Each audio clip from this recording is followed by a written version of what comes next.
Greetings and salutations, everyone. Hello, hello. I'm Trooper SJP, and this is the Academic Foxhole. How are you all doing? Hi.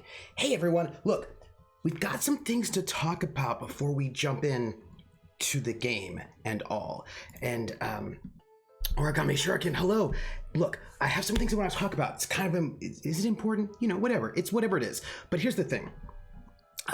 Today, we're playing a new game. It is our visual novel Backseat Drive-In Theater, and we're doing a visual novel today. And the visual novel is called Wicked Willow. And I don't actually know I really am. I mean, really, there are questions.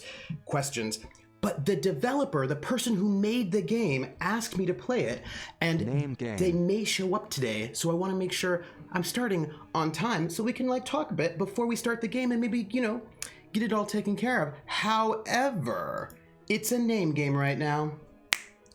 The name game. Come on, everybody. I said, now let's play a game. I bet you I can make a rhyme out of anybody's name.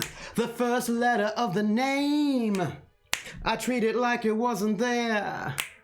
And then a B or an F or an M will appear. And then I say bo at a B, then I say the name, then banana, fan, or info.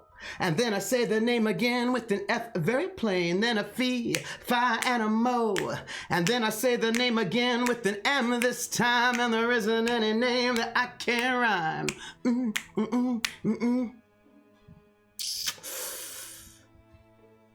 Praxagora thesmophoria, Praxagora thesmophoria, Praxagora thesmophoria, Praxagora thesmophoria, fee, fi, banana, fan, and fo. Praxagora thesmophoria, Praxagora thesmophoria, Praxagora thesmophoria, Bobaxophoria thesmophoria, banana phenophofaxophoria thesmophoria, fee fi momaxophoria thesmophoria, Praxagora thesmophoria.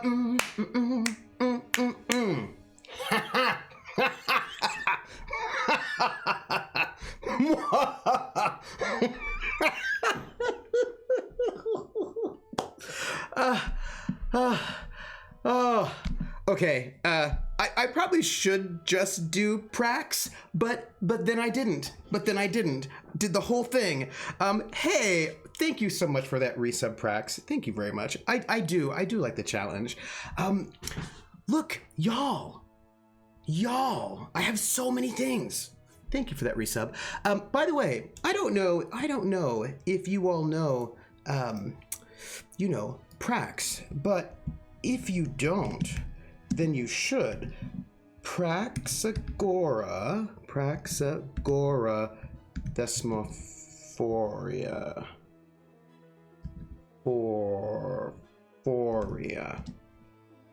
Haha! Also, Prax is the GM for the campaign that I am playing in on Saturday nights called The Regiment.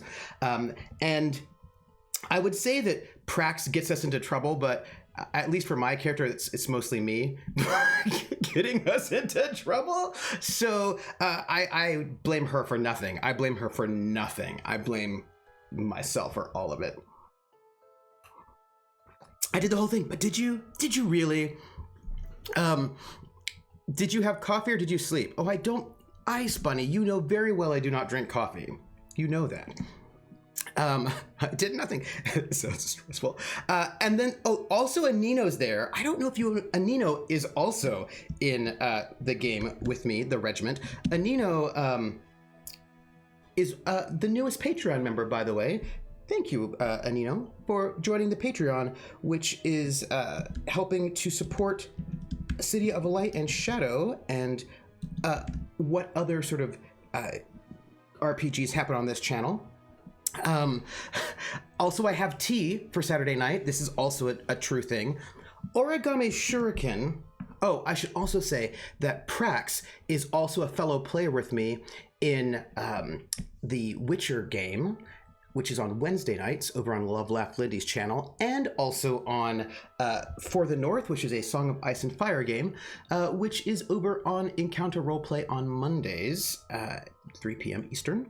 And she is Awesome. Did you do the sleep thing? No, I didn't. My sleep habit. I was really good with sleep 2 days ago, but I wasn't really good with sleep last night or the night before. It's just, I mean, like I got sleep. Did I get 8 hours of sleep? No, but I did get sleep of some sort. And Anino Gaming is in the regiment with me, and I am seeing the Distorted Summon Cowl. Distorted Summon Cowl is really weird. I just want to say that, Origami Shuriken, by the way, is also in chat, and she is also a great streamer. She is GMing Dark Matter over on, I always forget the name of it. It's table, no, Other Doc, right? Yes? Origami, Other Doc, right? Say yes. Yes. Thank you. Prax knows. Other Doc, which is it's its own setting by its own publishing house, but it's a sort of a sci-fi version of D&D. I think it uses the D&D 5e rules. It does. And it's like a sci-fi version of it. And it's the campaign she's running is called Ghosts of Saltmaw. And I have guested in twice, and I like to think that my character has convinced them all that there are space mermaids, and that if they look for the space mermaids, they may find the mysteries that they are searching for. Now, the problem is, I don't think they believe my character, because my character is green, is a greenhorn. Although as a nautilus, I don't know if it's really green, more like an aquamarine, perhaps. You know what I'm saying. But the point is, I still think my character's right. Space mermaids. That's where you gotta look. Space mermaids and the void. They're connected. I don't know if they believe me, but they should. Also, Anino is also in that game too. So that's actually nice, Origami says, my TTRPG world is very small and has much overlap. Look, I think there totally are space mermaids, right? Clearly, in the dark void of space, there are mermaids. And if you see a space mermaid, it's probably not good. But I mean, what I'm saying. Spoilers. Oh, hey, did I see this pretty thing? Oh, I don't know if I did, but I'm going to copy that link location. I'm gonna see what this tweet is about. Ooh, oh, hey, look. The Cyberpunk Red core book, it turns out, is being, I suppose the word spoil's not the way, is being teased up there on the internet. It looks like a very nice hardcover with some very evocative art going on. The insides are full color with great, what's the word? I was going to say interior design, but interior design is for houses. Graphic design, layout, graphic design. We'll go with that one. Why would there be space mermaids? Why wouldn't there be space mermaids, says Hrothgar. Hey, Hrothgar. How many times in sci-fi do we see when things are going bad, do we hear sirens? Yeah, totally. And I'm not even going to take that as a pun. I'm just going to take that as truth. Really nice art. There's like 400 plus pages. Like there's color, there's cool fonts going on. I am going to point out something though. The last image, the last picture of this tweet thread is a comparison between the original Cyberpunk version 2020 and then the new Cyberpunk Red. And I have Cyberpunk 2020. I do not have Cyberpunk Red. I just want to point out that, Cyberpunk 2020 doesn't have full color interiors. I'm just noting that it doesn't, I'm just noting that. Jer says, and if you buy the hardcover at a store, that's part of the Bits and Mortar program, you get a code for the PDF. Ooh, well, that's exciting because you know what? I am very much a PDF and hardcover kind of person. I like them both.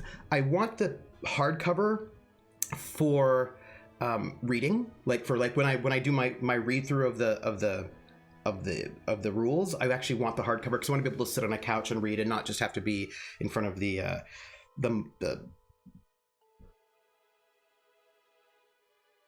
control station.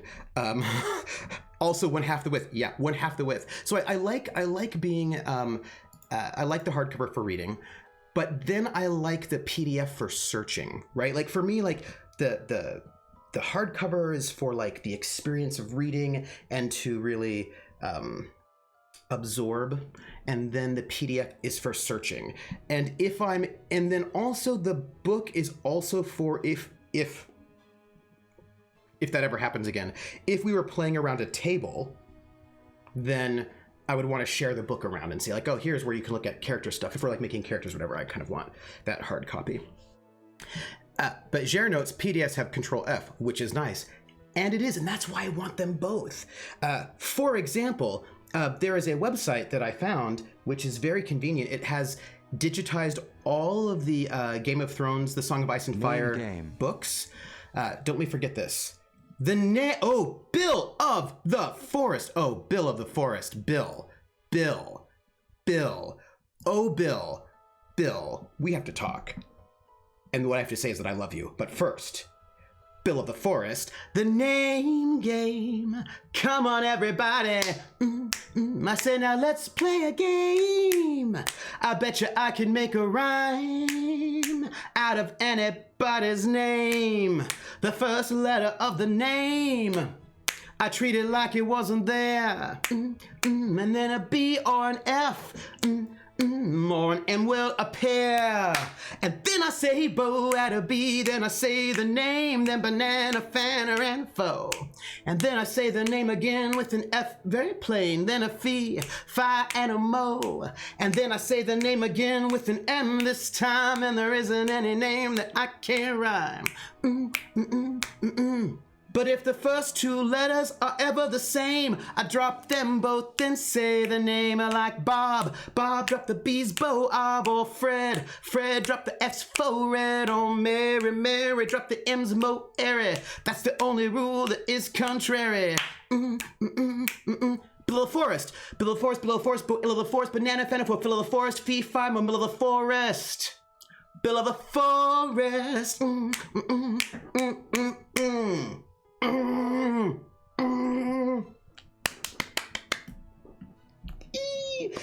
Thank you so much for that resub, Bill.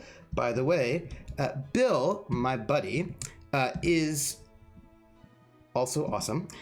And he is with me in both The Witcher and also in the Game of Thrones game for the North that we are in. And I am very excited about all of that. Both book and PDFs is awesome. Also, yeah, so many people who are in RPGs with you. I know, I'm so excited. I want to tell you all, hey, Escape, how are you doing? Look, I need to tell you something. Guess what? Do you know what today is? I'm shocked, says Rissa. Is singing and chatting. It isn't even 6:30 yet. It's because I'm playing a new game, and the creator might be here, and I want them to be able to, we're gonna do it. Look, what was I gonna tell you? Oh yeah, today is my 4-year stream anniversary. I started streaming on the Twitch on this day, November the 4th, 2016. It's my stream anniversary. This month is also Love Laugh Lindy's stream anniversary because we found out that we started streaming the same month. Maybe even the same day, but we don't know. But like around this moment. So it's my stream anniversary. Now, today's not gonna be a stream anniversary celebration, but depending on how things go, I might do something on Saturday. I might do something special on Saturday for my Saturday stream, but it all depends on how things go because I've got a number of things to do between today and Sunday. So we will see how it goes. If not, then maybe I'll do it next Saturday, pardon me. Nonetheless, here's the thing. I have an idea of what I want to do for the stream anniversary, which is a secret and I can't tell you because I don't want to, it's a secret because it may not work out, but I'm hoping it'll work out. And if it does work out, it'll be epic. It'll be like an epic stream anniversary excitement, but I have to, you know what I mean? You know what I mean. We just have to see if things will work out. Going to beat a game... Wait, beat a game for my stream anniversary. Jared, I feel like you're you're asking for wild things that are like, woo, what's going to happen? So look, it may happen. It may happen. I have to just see. So I've got to do a couple of work things tonight, and then more work things tonight. I've got some stuff to do. But if it works out, then we may have something very cool for the Summerversary. But it is a secret until I can figure out if it's going to happen. It's up in the air. We need pizza and donuts. Oh, maybe I'll get pizza and donuts. I don't know. Well, I don't know about pizza and donuts. Maybe I'll get donuts. Can I get donuts? Are there places to get good donuts? Oh, Ithaca. I know, high expectations. So I wanted to let you know that we have a giveaway for today. And the giveaway, to be very on brand, is a game called Warsaw, which is a tactical RPG set during World War II, which is very relevant to everything, which I'm very excited about. Hescape says, I'm looking at the bookcases behind you. Is one full of TTRPGs and the other academic books? Hescape, yes. I feel like Hescape right now. I'm being like I'm predictable now. I feel like I'm now predictable. This is only a small selection of my books because I'm currently in Ithaca, New York, just for the year on a research leave, and so I was like, I will be here for only 1 year. I will not take all of the books with me, all of them, because that would be heavy. So I just have this one here is my RPG shelf, just limited. It's really embarrassing. It's really only this shelf. And this is mostly books about RPGs. Right there, that right there is the... Oh, do you know this? Do you know these books right here? Do you know them? Never move without finding out where the donut spots are. I suppose that's true. I will not win the giveaway. I will tell you that too. What I basically brought with me was, I brought the things that I thought that I might stream or play during the year. So that's what I was thinking. We cannot see the book wall, troopers. No, it's right there. I'm pointing at it. Right there. It's right there. Right there. Right. So I thought to myself, in this next year, what are the games that I'm likely to either run or be asked to play in? And that's what I brought with me. So I end up getting asked to do one-shots of D&D. So I have my D&D. There's Call of Cthulhu, because I'm in a Call of Cthulhu game. This, I'm pretty sure, is Castle Falkenstein right there, because I thought I might want to run some Castle Falkenstein. And I've got like Clockwork Dominion right there, because I do want to run that. And this is like what? Cthulhu, what is that? Cthulhu Confidential? That makes no sense because that's out of alphabetical order. Castle. Oh, I know. I everything is normally alphabetical. Okay, this is what happened. Everything is everything is normally it's all alphabetical. We're fine. I didn't mess up. I was about to freak out if my books were not alphabetical. I was going to have a cow. That's all. So no, it is alphabetical. So this is Achtung Cthulhu, which I need for City of Light and Shadow. Band of Blades, which I wanted to read because I thought it might be interesting. Call of Cthulhu, because I'm in that. That's Harlem Unbound. Castle Falkenstein. Cthulhu Confidential, which I'm sure I'm going to run before I leave again. There's the D&D. That's The Expanse, which I actually think I got while I was here. Here's all the Fate stuff, because I'm running Fate. Here is Genesis, because I thought that I should maybe read that while I'm here. What is that? That's more Genesis. And then I've got like Knights Black Agents, which I would like to run maybe as a one-shot. Like there's like the solo version, which I think I'd like to do.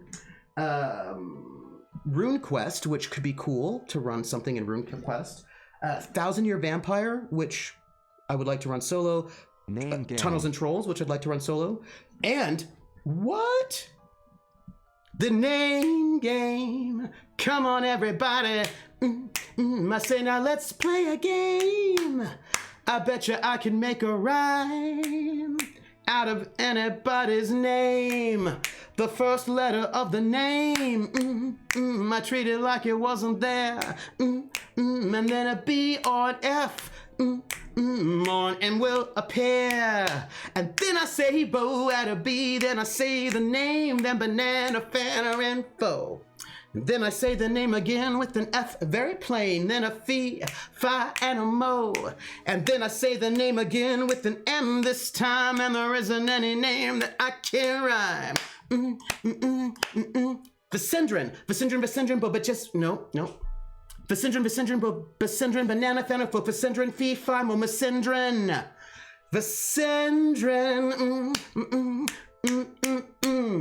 Thank you for that brand new sub, Vicendrin. Welcome in to the Foxhole. You are very welcome to be here, and much love.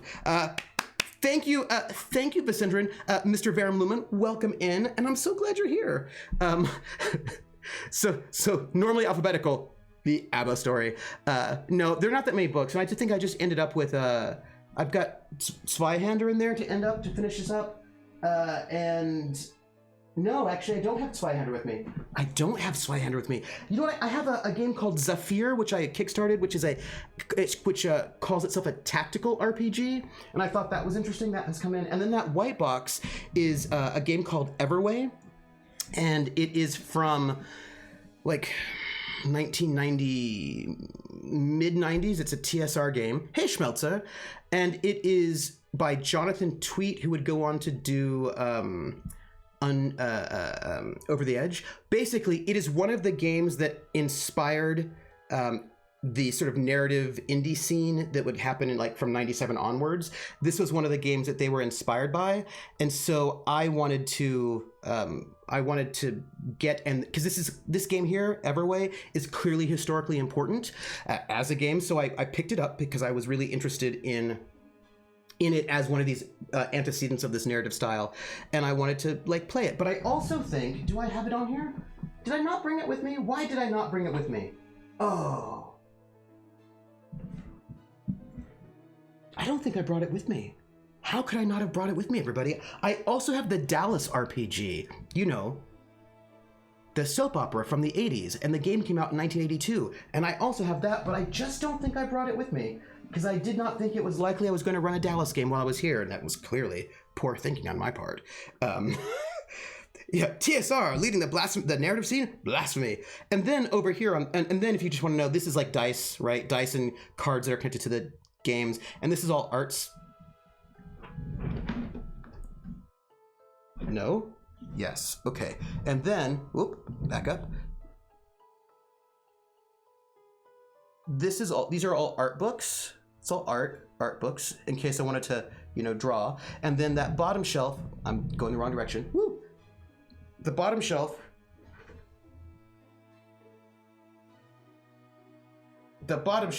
Are all board games that one could theoretically play solo if I wanted to, because it's COVID and I doubt anyone is going to be in my actual living space. Row has witnessed trooper calibration in progress, which means here, this is this is like a bunch of academic books, and it's stuff that basically the minimum that I would need for my research leave, and unfortunately I've forgotten. There's like a bunch of books I didn't get, but this shelf is mostly all World War II stuff for City of Light and Shadow, and then this is all basically like voice, queer stuff, race stuff, voice stuff.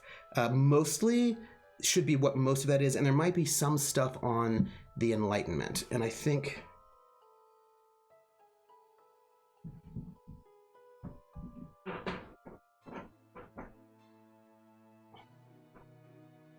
that's more academic stuff. And that's all banjo stuff. It's hard being mirrored.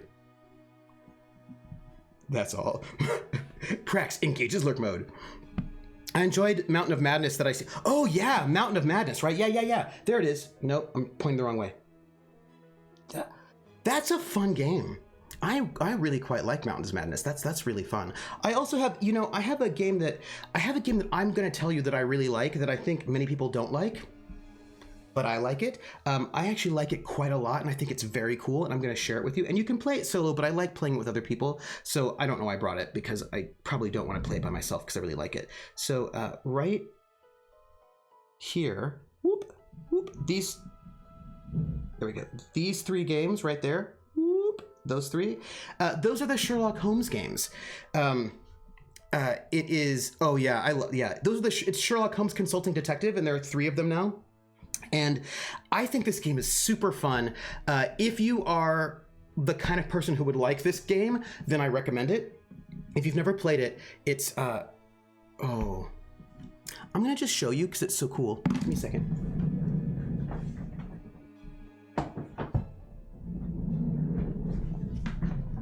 Okay, so if you've never played this game and you might like a game like this, then I recommend it. It is a game. It's a game. So, Sherlock Holmes, Consulting Detective. There are 3 versions of it, and when you open it up, what you get, like this game, I really like this game. So you've got your little rules. That's cool, right? Little rules. They're not particularly expansive, but you are bad at mirror mode is perhaps a sign that you're not vain. Maybe that's true. Yeah, these you can actually play with a group. I've got some solo games too, and I still have 4 on my next time. So this is the Directory of London, and if you open it up, it's just a list of people and businesses. You know, like there's M. Breckenridge, and then also Shallow and Tinker, and then they've got this list by category, including, you know, auction houses and booksellers and docks and government offices. So it's just like, you know, this Directory of London, and it tells you where on the map these things can be found, because there's this big map of London that's there. And if you notice, there's a map, and you can I feel like I'm upside down, sorry. So you've got the big map of London, and there are different places. All these places have a number on them. These all have like little numbers on them. Wait, and then it also has newspapers, and each newspaper has a date on it. There, right? So this is London, Monday, March 12th, 1888, and it's got all sorts of stories in there, right? So it's like each newspaper is like 2 sides, and there are 10 newspapers probably 10 newspapers, and then you have the case book. There are 10 cases, so there are 10 of these case books.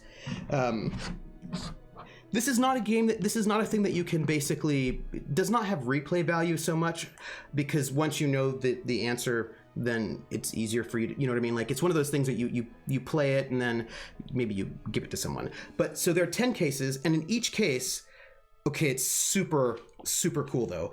In each case, you start off, and the deal is that Sherlock Holmes is on vacation, and he's going to give you the case, right? He's like, while I'm gone, you take care of this case. And the very first, the very opening, which is like 2 pages, is Sherlock Holmes giving you the rundown on the case of what is known. Like, a body was found in the park, mauled by some sort of large animal, like, you know, a lion, tiger, a bear, or whatnot, in the middle of, like, you know, the park in central London. And this was found on their body. Here's this, here's that. They give you all the information that you would know from the beginning. The Sherlock Holmes game seems like it would be an awesome source material or precept for an RPG. Oh, it would. This would be very, like, this would translate into an RPG really, really, really well. So basically, you just get the setup, and then you begin. And what happens is that you decide as players where you want to go and what you want to do. And you can play with any number of people, but if it's your turn, you choose a place to go. You choose a location to go to. So if it were me, I'd be like, okay, you know what? I think we should maybe go to the coroner. Like, if the body was found in the park with weird markings on it, maybe we should go to the coroner. I'm going to choose for the first move, we're going to go to the coroner. So then we like look up the coroner's office. There's a number. We go in the case book. We read what the coroner has to say to us. And maybe it's good information. Maybe it's not. And then the next person whose turn is decides where they want to go. Maybe we read the newspaper and see if there's anything. We read the newspaper for the time period where the case is, and we're like, oh, hey, there's a circus in town. Let's look up the circus in the directory and see, maybe we'll go visit the circus. And so the second person, maybe they want to go and visit the circus. And then somebody else is like, well, we should maybe visit the victim's family. We should, and like, we all just decide, we take turns deciding where we want to go. And here's the thing, though. The goal of the game is to beat Sherlock Holmes. Sherlock Holmes, has a score of, I don't know what his score is. His score is like 100 or whatever. You know what I mean? Like, Sherlock Holmes has a score of 100. And in this game, there are 8 questions, usually. 4 central questions and then 4 side questions. We don't know what the questions are when we start investigating. I can tell you that one of the questions of the main 4 questions, one of them is going to be who did it, one of them is going to be how, and one of them is going to be why. Like, you know, those 3 are going to be 3 of the 4 main questions. That 4th main question, I don't know what it's going to be. And what those 4 side questions are, no idea. So, and I would say on average, you get like 25 points each for the main questions, maybe like 10 for the side questions. And you have a certain number of moves you can make before you start losing points. But you also don't know how many moves that is. The moves are how long it would have taken Sherlock Holmes to solve this case. He can solve these cases in like, I don't know, 4 or 5 moves or whatever. He's very frustrating, Sherlock Holmes. So you're like, okay, we don't know how long it took him to solve the case. We don't know how, like, so it's kind of like you could, if you wanted to, you could like investigate for 50 moves. You could go to 50 different places. You will have a terrible score if you do that. So you're trying to gather enough information to answer these questions that you don't know exactly what they're going to be, and not fall for red herrings while not taking too long, but getting enough information that you can answer whatever these questions are going to be. So it's this really interesting thing where I have found when playing, which is why I love playing with the group, that when you're playing it with the group, what I find is so interesting is that so often there's this thing where you're like, okay, I think we know who did it. I think it's this person. I think we know how.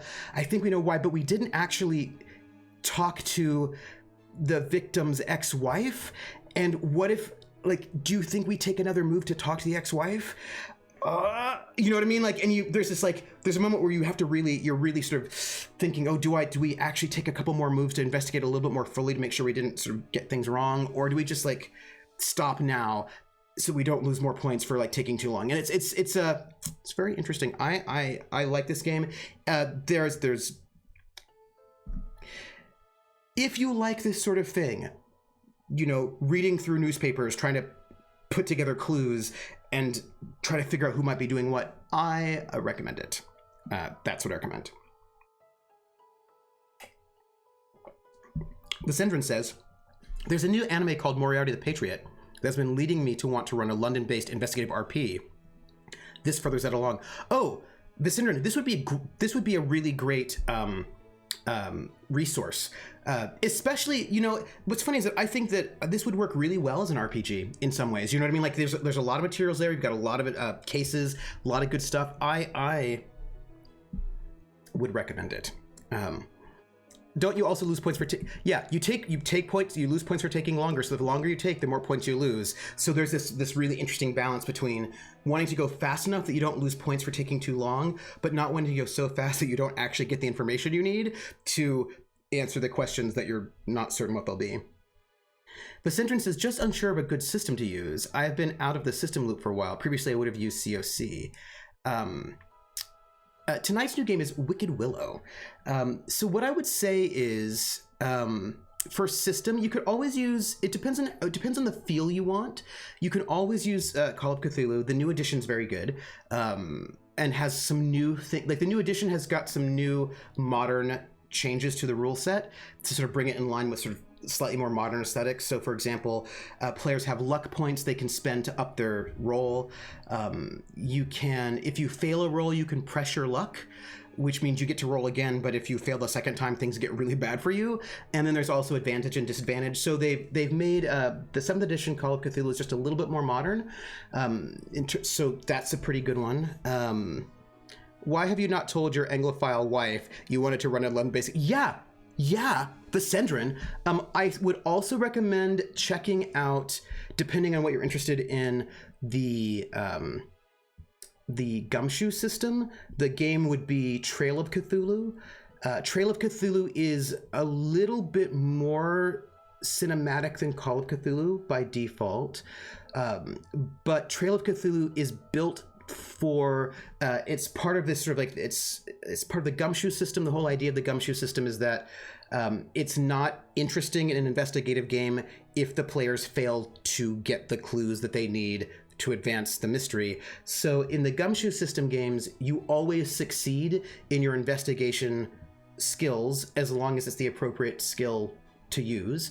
So if you have search and you walk into a room and you say, I want to search the room, you will find whatever clues are in the room to find. That is an automatic.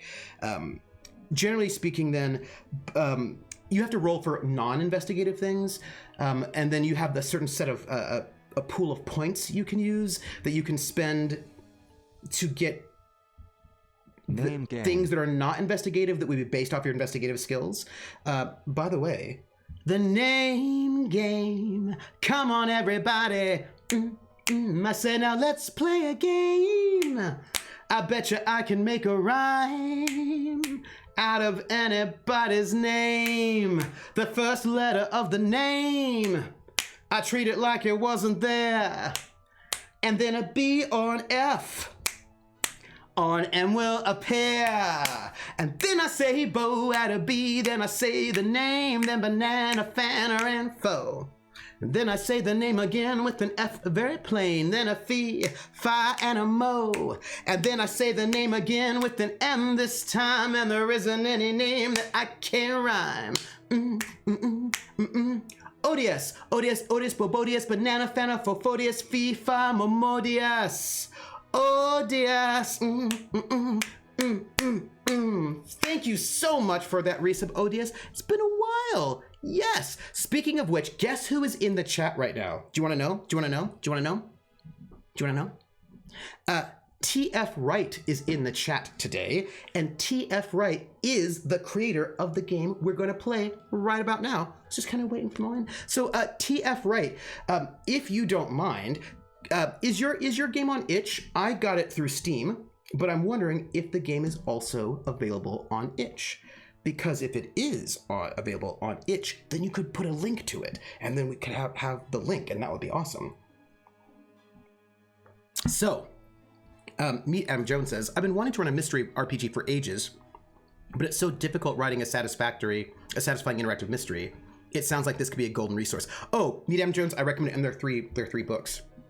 No, the game is on Steam only right now. Please, yes, but wait. We need to TF Wright. Can one of my mods give him permission to link, or them permission to link? I do not know your pronouns. I will use them. Can one of our mods give them a permission to link to Steam at the moment? If you could, thank you. Trail of Cthulhu is good. Call of Cthulhu is good. I believe, depending on how you want to do it, the Leverage game has a whole heist system, which could be interesting. Other good investigative ones that are really built for that. Ooh, thank you. Thank you, Jer. TF, please link away. I'll think about which the other ones are that might be really good investigative games, but off the top of my head, I'm thinking Call of Cthulhu, Trail of Cthulhu.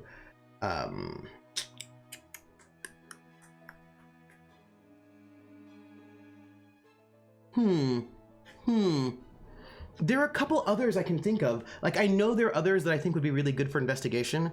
I mean, I'm running City of Light and Shadows is investigative. It uses Fate. But Fate's tricky for investigation. I think it's totally doable. It depends on the feeling you want. You can certainly use GURPS if you want that kind of a feeling. It's a crunchier sort of system. Mysteries is actually a really good resource. GURPS Mysteries is a great resource for running investigative and mystery campaigns, regardless of whether or not you're going to be using GURPS or not as a system. So GURPS Mysteries is great. And then, of course, you could use GURPS as a system if you wanted. Those are the ones off the top of my head. Are you investigative motive or evidence more heavily? That's the question. So as that's going on, I want to say, so Wicked Willow is a visual novel, and it is by TF Wright, who is here with us, and that means we can, I imagine we can ask, them is fine. Oh, great. Thank you, TF Wright. Thank you. We can Genesis works too if looking for a narrative feel. I would imagine a lot of the generics would work well for that, because most of the generics are like trying to open up space to do different things. So I bet most of them would work well. I don't know if I would use Cypher for that, because I don't feel like Cypher's crunchy enough. Bubble Gumshoe is a powered by the no. Bubble Gumshoe is also Gumshoe. I think there's a We Used to Be Friends, which I think is powered by the Apocalypse. It's sort of like a Veronica Mars thing. I'd have to check into that one though. So that if you want to powered by the Apocalypse. Oh, good. TF Wright is happy to answer questions. Good. All right. So let us start. This is our visual novel. First off, I want to say the art looks gorgeous. I'm excited about this. I like it. This is a visual novel set in 1993. There are witches. The artwork is gorgeous. Now, looking at it, I feel like the font. This is I'm gonna be nerdy at you at the moment. I feel like the font that's used for the menu sidebar is I think it's the H.P. Lovecraft typewriter font, which I use for City of Light and Shadow. I think it's the same font, and I love that font. It's one of my favorites, actually. It's Cypher might work, as TriSet is good at simulating mental effort. Could be.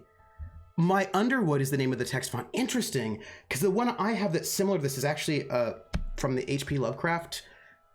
H.P. Lovecraft Society has a set of fonts that you can use for your Call of Cthulhu games, and they've got this typewriter one which looks like this, and they've got like a telegraph, but now I'm going to say, so TF Wright, you have to know I'm going to say this ahead of time. So this game, I would say, is written in Ren'Py, which is very exciting to me because I also code in Ren'Py, and whenever I play a game that's written in Ren'Py, I'm always really excited to see how the game is put together and if there's anything cool I can learn. So I'm very excited to see how this game goes.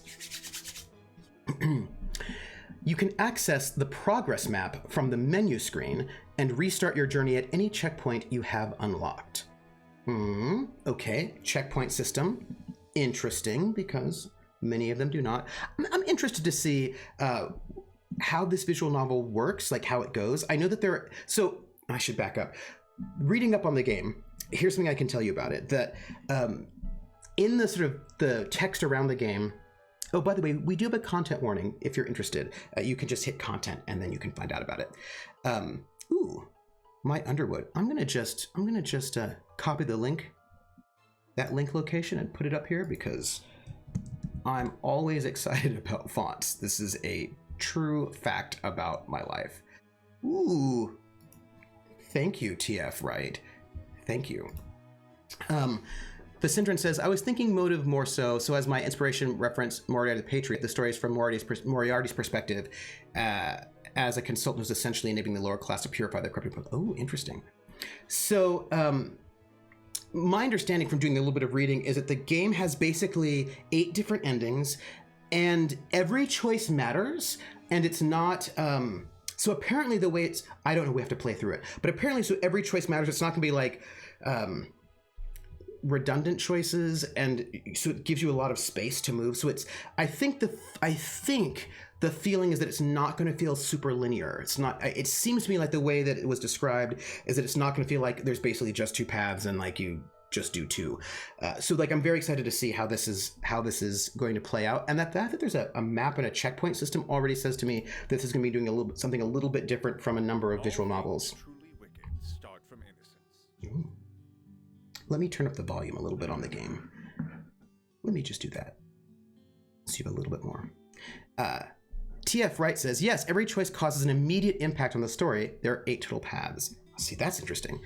Must have been one hell of a decision tree to craft it. Yeah, I have a decision tree for the game that I have not finished because I have to just do the graphics on it.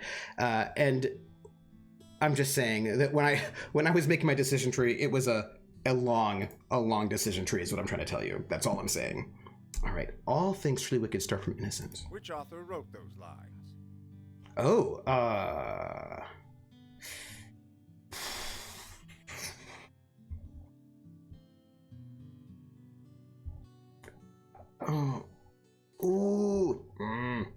Yes, when you look at the progress map in the game, you can see the tree. You do not have to worry about saving either because all the choices auto-save and can be loaded back to any time. Oh, that's very cool. Baudelaire? Anyone?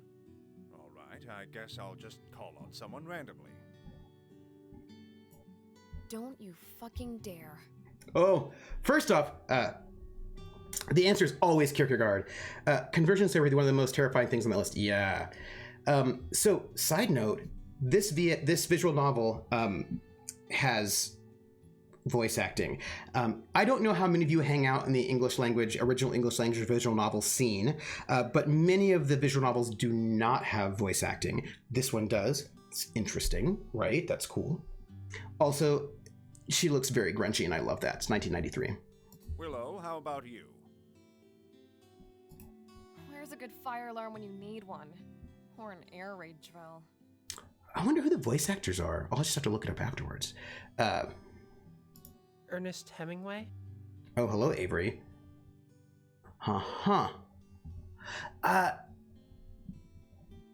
Interruption. So I just want to make a note about the artwork here because I'm interested in this. So a lot of the visual novels that you can get coming out of the Ren'Py scene are the original English language visual novel scene.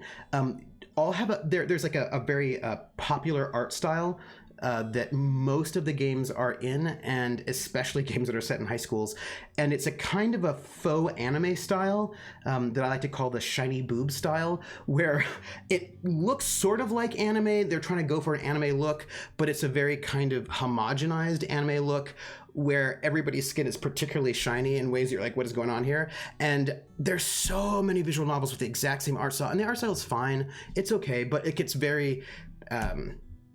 you've seen it a lot, even when it may not be relevant to the game that you're playing. Like the game is set in like 1920 and it's grungy and it's dirty, then everybody looks like a shiny anime person, but not even like, but like the same, because like anime has a wide variety of artistic styles, but it's like just this one thing. And so here I am seeing a visual novel that has a different art style, and it is making me very, very happy. I love the line work on the hair, for example, and like the little details and the freckles, and also like there's these little sort of like little lines around the cuffs and the shirt that I love. It reminds me a little bit of a slightly something slightly older sort of like sort of dot heavy styles of like there was going on in like the 70s and 80s. So it is sweet. Yeah, Jer, you know, it's the Doki Doki style, which Doki Doki was using on purpose because it was sort of like troping on it, but a lot of them just use it, which is fine. It's like a fine style, but like I have seen it, and whenever I see something that is not in that style, I'm usually immediately interested in. I was hoping to hear from someone who hadn't spoken up in a while. But yes, that is correct. You see, Hemingway was making the point that... Hemingway maybe could have been less of an alcoholic. Thanks, Avery. I owe you one. Why do I even bother to show up to this class anyway? Aw, Willow. You've seen the Axeman killings on the news recently, right? So here's the type of question Hemingway was trying to provoke. Are men like the Axemen born wicked, or are they corrupted? Who is this professor right now? Who is this professor? This is what I want to know. Hemingway, more like anyway. So first off, who is this professor? I mean, I suppose bringing the Axeman killings is making it relevant to them in the current day, so that seems interesting. But I feel like I have some questions about this professor's pedagogy. We'll go on. We're all born bad, thanks to original sin, that is. Hello, Lydia. He might have had problems, but at least he was earnest. Yeah! 150 pages to catch a damn fish. Not a fan myself. I just feel like he was like the embodiment of toxic masculinity, you know, Hemingway. And I was like, Hemingway, I feel like maybe more therapy would have been helpful for you. I also appreciate the outline for the name and how each of them has a slightly different color. But hey, Lydia. But fortunately, through the atonement of our Lord and Savior. Mm-hmm. Ugh, I can't bear to listen to another one of Lydia's freaking sermons. Okay, so, yeah, who the fuck wears a hat like that in 1993? Clearly, somebody who thinks she's all that, also, and a bag of chips. I will note that that facial expression that Willow has right now is very cool and also took... I'm just saying that when you commission art, which I have done, every facial expression costs money, and it's really nice to see... I don't know if TF actually did the art themselves, but it's nice to see some care brought in to sort of do, like, you know, like thoughtfulness on the facial expressions. but you're also wearing a cross, Willow, says Krellin. Point. Point. I'd rather just look out the window and stare into space than look at her smug little grin. Yeah. She also seems like she's like a popular girl. Is that a kitty outside? Hello. Aw, so cute. TF says, no, I was the creator, writer, coder. The art was done by Master Arsenic. Willow has like 50 expressions. TF! 50 expressions is not an insignificant amount of money, is all I'm going to say. And I don't know what Master Mater Arsenic charged you, but Mater Arsenic's art is gorgeous. And I would imagine it was not $25 a sprite. So I will say kudos to you, and the sort of care that you have put into this game to make it like polished is very evident, and that's very cool. It's like that 50 expressions. My goodness. That's... Where's that cat? Y'all, if you all don't, you know what, I'm not going to recommend that you all start coding visual novels in Ren'Py, but you should. You should at least try it. It's cool. It's free. Ren'Py's a free engine. It's awesome. That... what now? You didn't see him? But he was so... If you don't mind, I'm going to just write down the artist's name because I really like this art. Mater Arsenic. I'm going to I'm going to just pull up their DeviantArt site because I really like their art. And whenever I see someone whose art I really like, who does something a little bit different, I try to always make a note of it because, right? I mean, come on. Okay.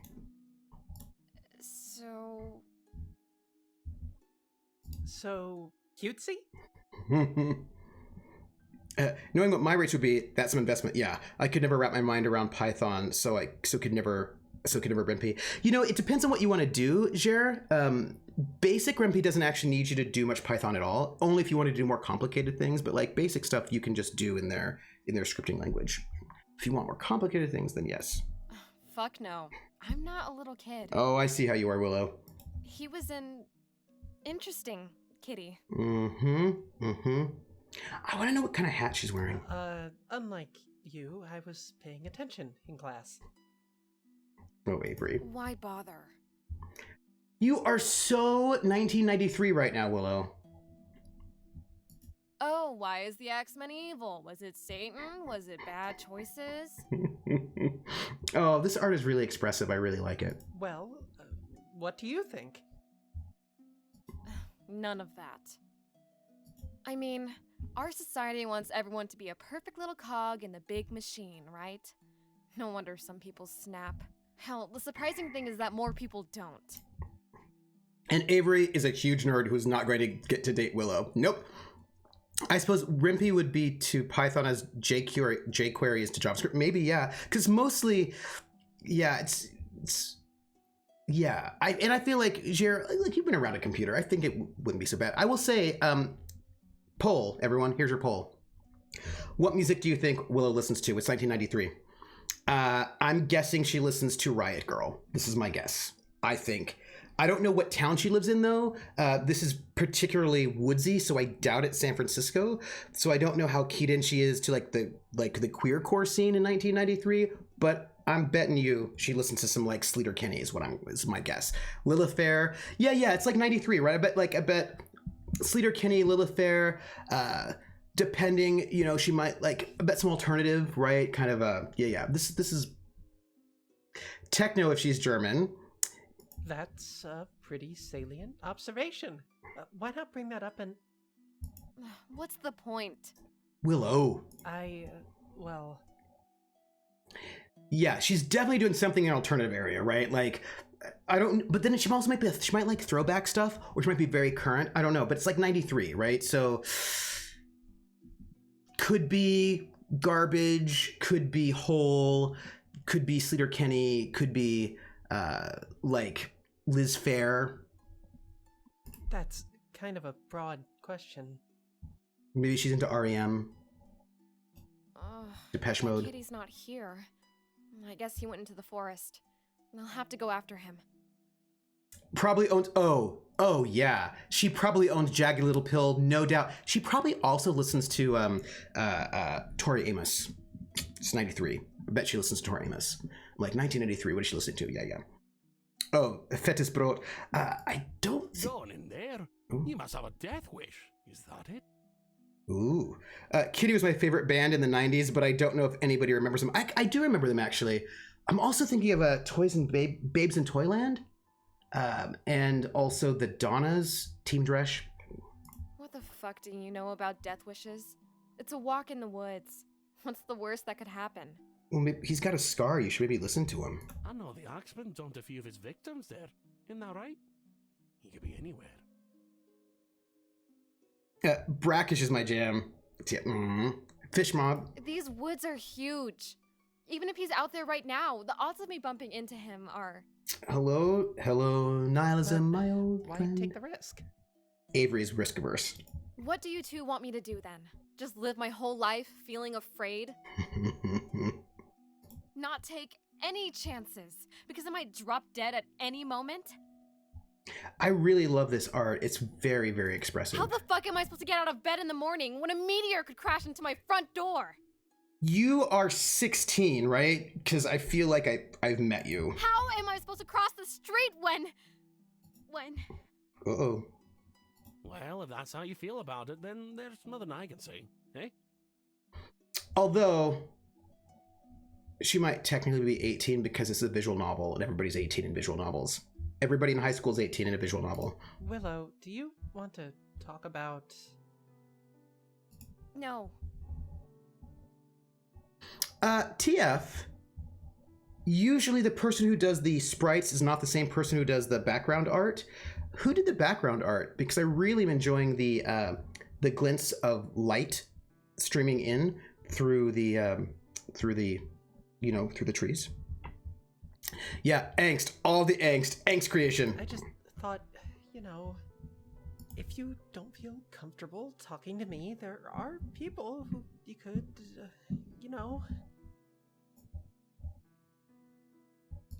I don't want to think about it and I don't want to talk about it. Okay? Yeah, Scabby Neck, this is very polished.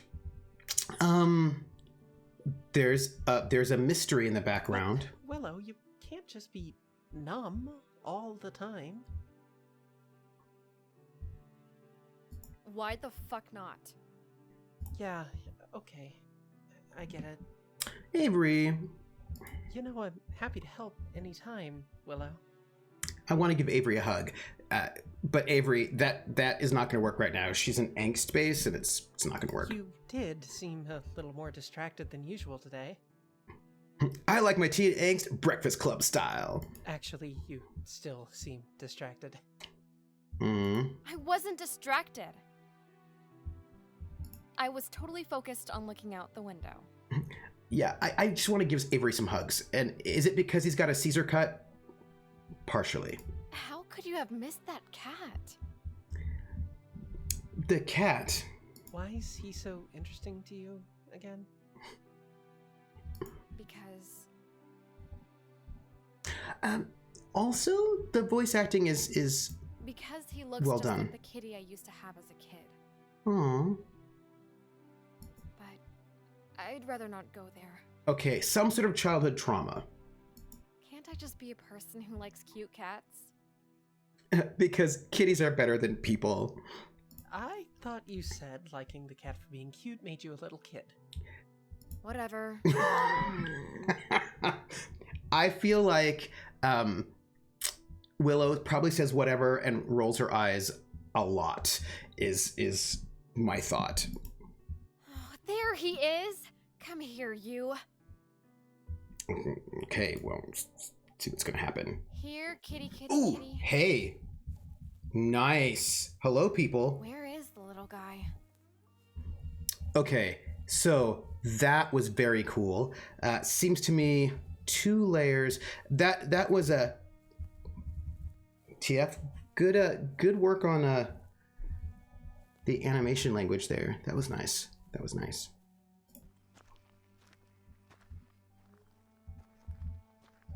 Nice sound design. What's that sound? Footsteps. Creepy footsteps. Coming up behind you. An axe murderer. I told you not to come here. Oh no, it's the groundskeeper who might be a murderer. I'm a little surprised Willow doesn't have the death eye makeup. Oh, right? Like, I totally could see her with the death eye makeup. Yeah, I could totally see that. Also, do you notice she's got a little birthmark on her eye? The little details like that, I think are very, very cool. Because, like, maybe, you know, you wouldn't do it. Hey, Atomica, our main character, Willow's probably going to be attacked by the groundskeeper because we haven't had a music change, which says that things are bad. I said the Axeman could be anywhere, didn't I? Why didn't you listen? And there's an axe murderer. Awkward. Awkward. You know, that's rude. You know what I mean? It's rude. Shouldn't be an axe murderer. Axe murdering people. Impolite.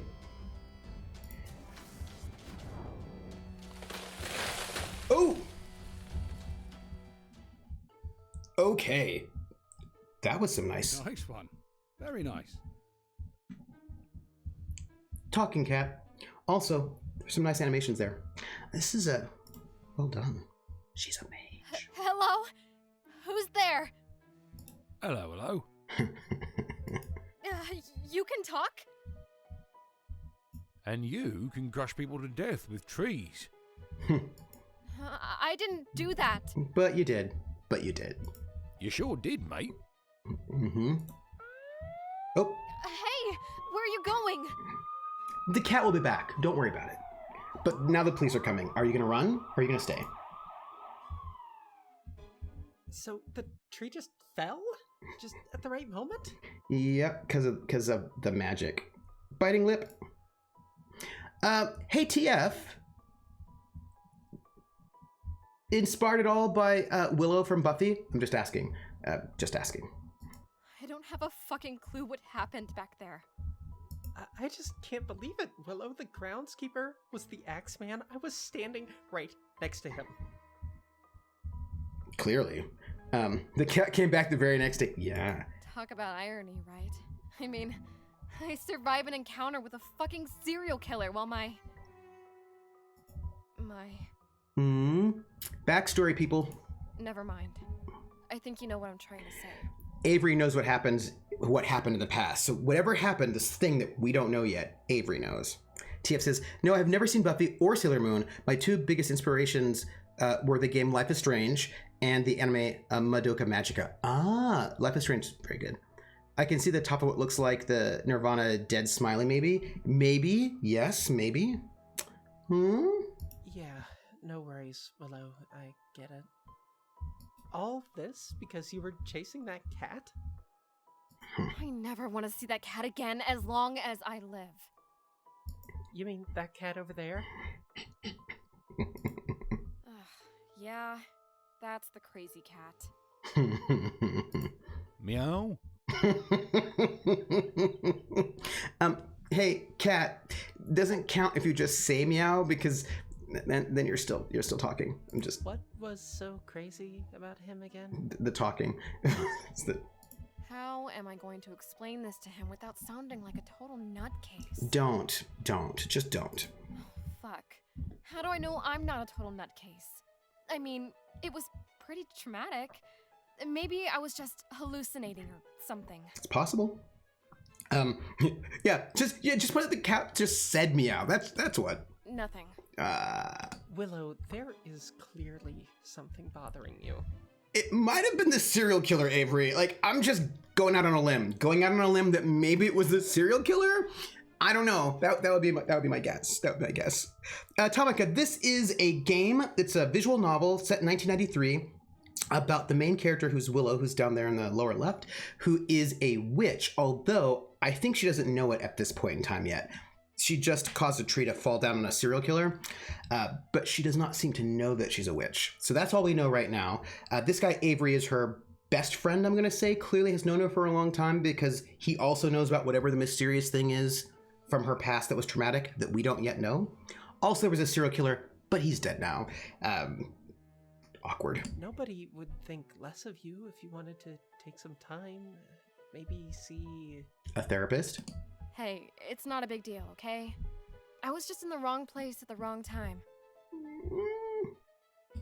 It doesn't mean anything.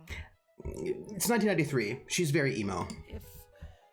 If you say so, Willow, just know that I care about... Avery. Yeah, you get it. Avery. She's in like full emo mode. You say it once, you say, hey, I'm here for you if you want to talk. But I feel like you should probably pull back a little bit because she's like in full denial at the moment. Just let her know that you're there and that you're willing to listen if she wants to talk and that maybe she should talk to somebody. But then probably like dial it back a little bit because she's not listening to you. I thought that little know-it-all would never leave us alone. Hello? Who's there? It's your talking cat friend. Who do you think, numbskull? The cat! You really can talk! Yep. We're doing this again. How much have I got to say before you believe your own ears? Probably... Avery! Avery! Come back! It's too late! It's too late. What do you need him for? He ain't got the gift. What is it, Willow? He's not going to talk when Avery's there. You know, I mean, like, this is how that works. You know that, right? Or maybe he just can't hear. Maybe only people who have magic can hear the cat. Hmm? I've got to make sure I'm not tripping. Tripping? What do you mean? You're not using again, are you? Oh. Note the word again. Again. Note it. No. At least, I sure hope not. I swear, just now. Don't tell him. Don't tell him. Say something, Kitty. It's not going to happen.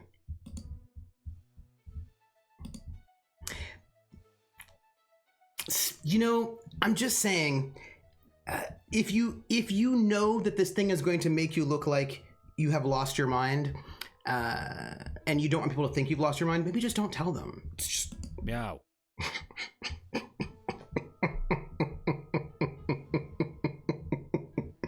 Curlin says, witches familiars are assholes. Yeah, and in first edition AD&D, if you rolled really poorly, your cat familiar could kill you, you know? Scratch, scratch, bite from a cat was 1 for a scratch, 1 for the other scratch, and then 1 to 2 for the bite. So between 3 to 4 points of damage, and mages rolled 1d4 for hit points. So I'm just saying. Chance, my last familiar, was completely an asshole. I miss him. And also, magic users had really, really bad armor class in first edition. So again, the cat was probably going to hit. Can you imagine if I just sat there and said nothing? I bet I could really get you to believe you were losing your marbles. But that's not nice. Nah, I won't mess with you that bad. Mm. That voice! Did you hear it? Nope, he did not. He doesn't have the gift. Hear what? Yeah, see, come on. Oh, shit. Oh, that's a good I art. really am nuts. That's a good one. Do you think they're in the Pacific Northwest? Do you think we're set in, like, Washington or Oregon? No, you're not. No, Willow, you're not nuts. It's normal after a stressful situation to hear whatever it is you heard. Are you sure that... It was just a joke. Decent recover. We did live reads for voice acting casting. Over 100 people auditioned for the voice of the cat. Really? Did you record? Was everybody local who read for you? So did you record all in the same studio, or did people record on their own home studios and send it in? And I asked because your audio quality is really consistent. Like, it sounds to me as if everybody was in a studio. And probably, you know what I mean, rather than everybody like doing their home recordings, like doing the recordings on their Blue Yeti at their house. it sounds like it was done in a professional studio. So I was interested. No, I did a Discord live call for the live read. People all recorded. Oh, did they? Oh, nice. Well, the mastering's really well done because the mastering's well done. I'm fine. What am I supposed to say? I'm seeing things, hearing voices. They'll lock me up and throw away the key. Let me walk you home. No! Say yes. I mean, I just need some alone time, okay? Well, if you change your mind... Just let him walk you home. Okay, what the hell is going on? You've got a gift, my friend. You called that an explanation? Magic. You've got a lot of questions. I know a place where you can find the answers. Where? The nut house? No. Yeah, right. I doubt the cat is going to recommend you go to the nut house. I feel like that's not what the cat's going to do. I think my best bet is just to pretend I can't hear you. Don't believe me? That's fine. Let's go get a newspaper. Is there a headline that writes Talking Cat Invented? Or something? Atomica, yeah. TF Wright is the one who created this game. Nope. I'm not on the front page, love. You are. What? Oh. Axeman finally felled. We're safe again. The serial killer. May 2nd, 1993. Best in local news since 1921. The Daily Times. So we're not in a big city. We're in a small town. All right.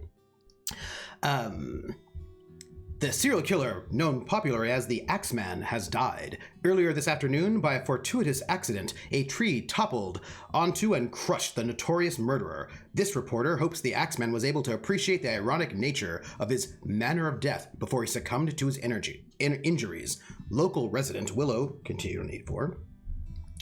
ORW, this second story might be important. ORW Corp buys local bank. ORW Corporation, New York Stock Exchange, ORW, has announced it is purchasing the Hayward Bank, a local institution since 1929. The move follows a series of other mergers and acquisitions by the ORW over the past few months as the multinational group expands its holdings in the retail banking sector. Point 1, Hayward is in the Bay Area, but I don't know if this is the same Hayward as the one in the Bay Area or if it is not. Things to ponder. Also, very fast reporting. Auditory hallucinations rarely have calm, rational advice for you. That's probably true. And you think I somehow caused that tree to fall on him at just the right moment? Ask some questions. Now you're getting it. Let's go and see Tanya. She'll fill you in with the rest of the details. Who's Tanya? Good question. Is it Tanya Harding? It's 1993. Could be. Actually, you know what? I don't want to know. You might want to know. I can't go along with any more of this insanity. I'm just going to go get a soy latte. Did people get soy lattes in 1993? Maybe she is in Washington because that's where Starbucks is from. So maybe. So now I'm feeling Pacific. Now I'm feeling like she's in like Washington State, maybe. Is that right? Yes. What would you rather I do? Go back to the clinic? Tell them I'm hearing voices in my head? Go back to the clinic. Another little clue. Not the nice, but maybe if you're in a particularly hippie space and if you're like because Starbucks is running around in the 90s in Washington, Seattle. So maybe she's in the Seattle area. You want to go to the coffee shop? Fine with me. Lattes in Seattle were an option in the 90s. Not sure about soy. Yeah, lattes, yes. I just don't know about soy. But I figure if you're in a really hippie place, maybe. Mind if I tag along, love? I can't exactly stop you, can I? I don't see any trees around here to topple on you. I wonder if that is Nirvana. Here we are. Exactly where I thought we'd be. Yeah, duh. Uh-oh. Tanya's here. No, they don't really look like Washington. I don't know. You really do have the gift. What gift? Magic. Willow. I keep telling you, you got to go see Tanya. What are you? Her little errand boy? I like that expression. Errand boy. Yeah, I wish. Be a big upgrade from errand cat, wouldn't you say? I don't know. Cats, have got, like, moves. No, really. What's it to you if I see her or not? It's a good question. She promised to help me with something. If I bring you. Oh, yeah? What? I'm suspicious. Help you with something? That's what I want to know. That seems a little vague. It does, doesn't it? I'm suspicious. What? Do I have to tell you every little thing? But not every little thing, but maybe this thing. I'm going by the soy, but if you listen to the Kelly family, you maybe did soy from the Reform House. Every little thing? You've basically told me squat. It's fair. Oh, let me guess. You were once a scoundrel of a man. Tanya turned you into a cat. Maybe.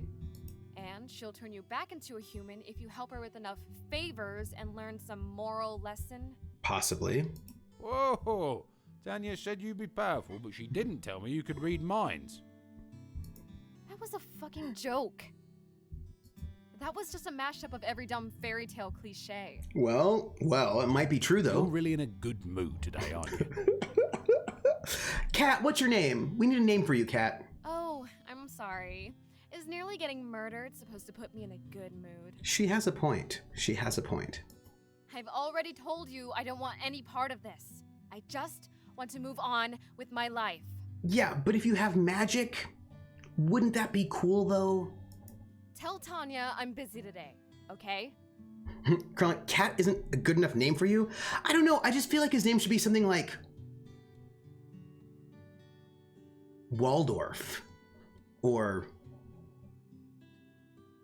Wellington. You can tell her yourself. You're only a few feet away from her door. Or Chalmers or Chumley or... It's right over there. You see? Or Sir Mittens Fluffbottom. Yeah, that's a good one too. Sir Mittens Fluffbottom. No, I like that one too. The supply closet. Is Tanya a human being? Just walk inside. Trans-dimensional space. Hey, you want me to go away? This is your only option. You mean, if I do this, you promise to leave me alone? Waldorf salad. You'll let me get back to my life? But Willow, you go through the door, your life will never be the same. Like, this is how these things work. Come on now. Of course. Yeah. You know what? Don't listen to me. Whatever. I'm just playing the game. Don't listen to me, Willow. But I'm just telling you. It's not. Oh my god. Oh my god, it's real! Either that or I really am. Yeah. No.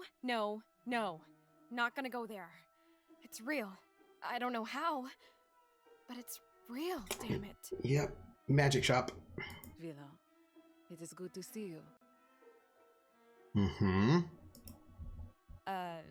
Do I know you? Willow's got sass. Did you bring the paper?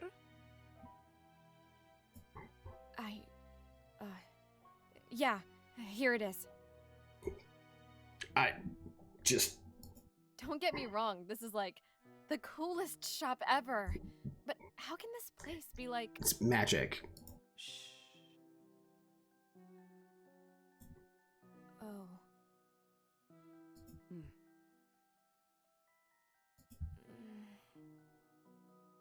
What's going on? What are they thinking? I think she's a Russian. Good job, darling.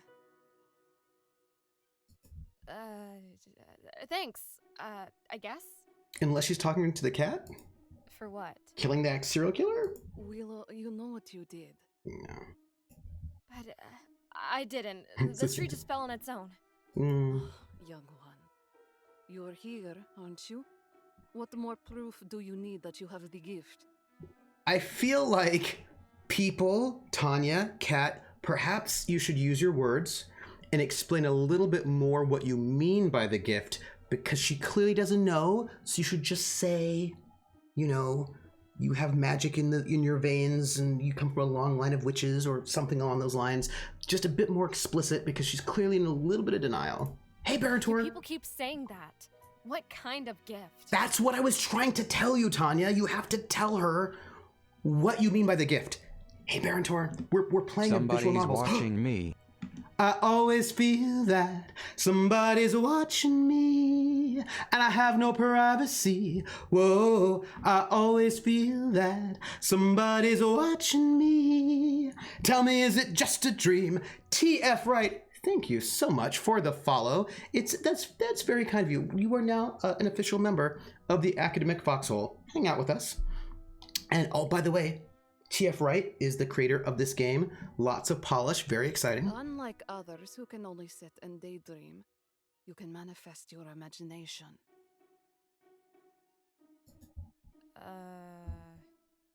You can literally bring your thoughts to life. That's how you made the tree fall. I suppose this is a fine enough explanation. I just might go straight to the magic part, though. I made the tree fall by thinking? Although, I mean, maybe it's telekinesis, but magic. That doesn't even make any sense. Also, side note, you can see my cursor, right? Yeah. Look at this this painting. Like the reflection of the window on this painting is really good. Like just the details are really excellent. Why not? Because, well, what about science and stuff? The laws of physics? Eh. A common fallacy. The laws of physics are descriptive, not prescriptive. Science and supernatural are not mutually exclusive. I sure as hell hope she explains that one. Questionable. To put it in layman's terms, yes. Magic is real. There you go. There it is. No shit. Yeah. This is way too good to be true. Those with this gift have always existed. There have been many names. The one I assume you are most familiar with is... Which? Which? Hold up. Hold up. Hold up. Wait a minute. I think it's a Salt and Pepper song. Witches. Witches as in fairy tales? And also persecution in the actual real world. Don't worry about it. Trust me, Willow. Being one is no fairy tale. Like Marvel, magic is just science that humans can't explain. A bunch of our science came from alchemists, you know? Just saying. Are we like good witches? Or are we... I don't think it works that way. If they call me wicked for following my heart, then so be it. Good for you. We have a duty to use our power as we see fit. Power? What powers do I have? Aside from finding my shop and hearing shadows speak. Cat's name is Shadow, not Sir Mittens Fluffbottom. Today you killed the man. Yeah. But I know. You didn't mean to. It was a reflex. Also, he was trying to kill you, so you know. The Men in Black are coming for these two. MCU, they tend to say, try to say magic is just science, but not explainable easy. Yeah, superhero films are tricky. But, Willow, if you could do that without even thinking, just imagine what you are capable of if you learn to harness that power consciously. And I'll be there to show you the path to your greatness. Interesting. Do we trust Tanya? Do we trust Tanya? I don't know if we do. If I recall correctly, Colossus Sister is like the physical embodiment of magic. Oh. I like to walk my own path. Thanks. So guidance is of no value to you? Willow, be careful what you say here. Why do you want to help me? Yeah. What do you get out of it? Be a little suspicious. Why shouldn't I desire a disciple? But I don't know you, Tanya. I don't know who you are. I mean, you could. It's just... That we don't know who you are?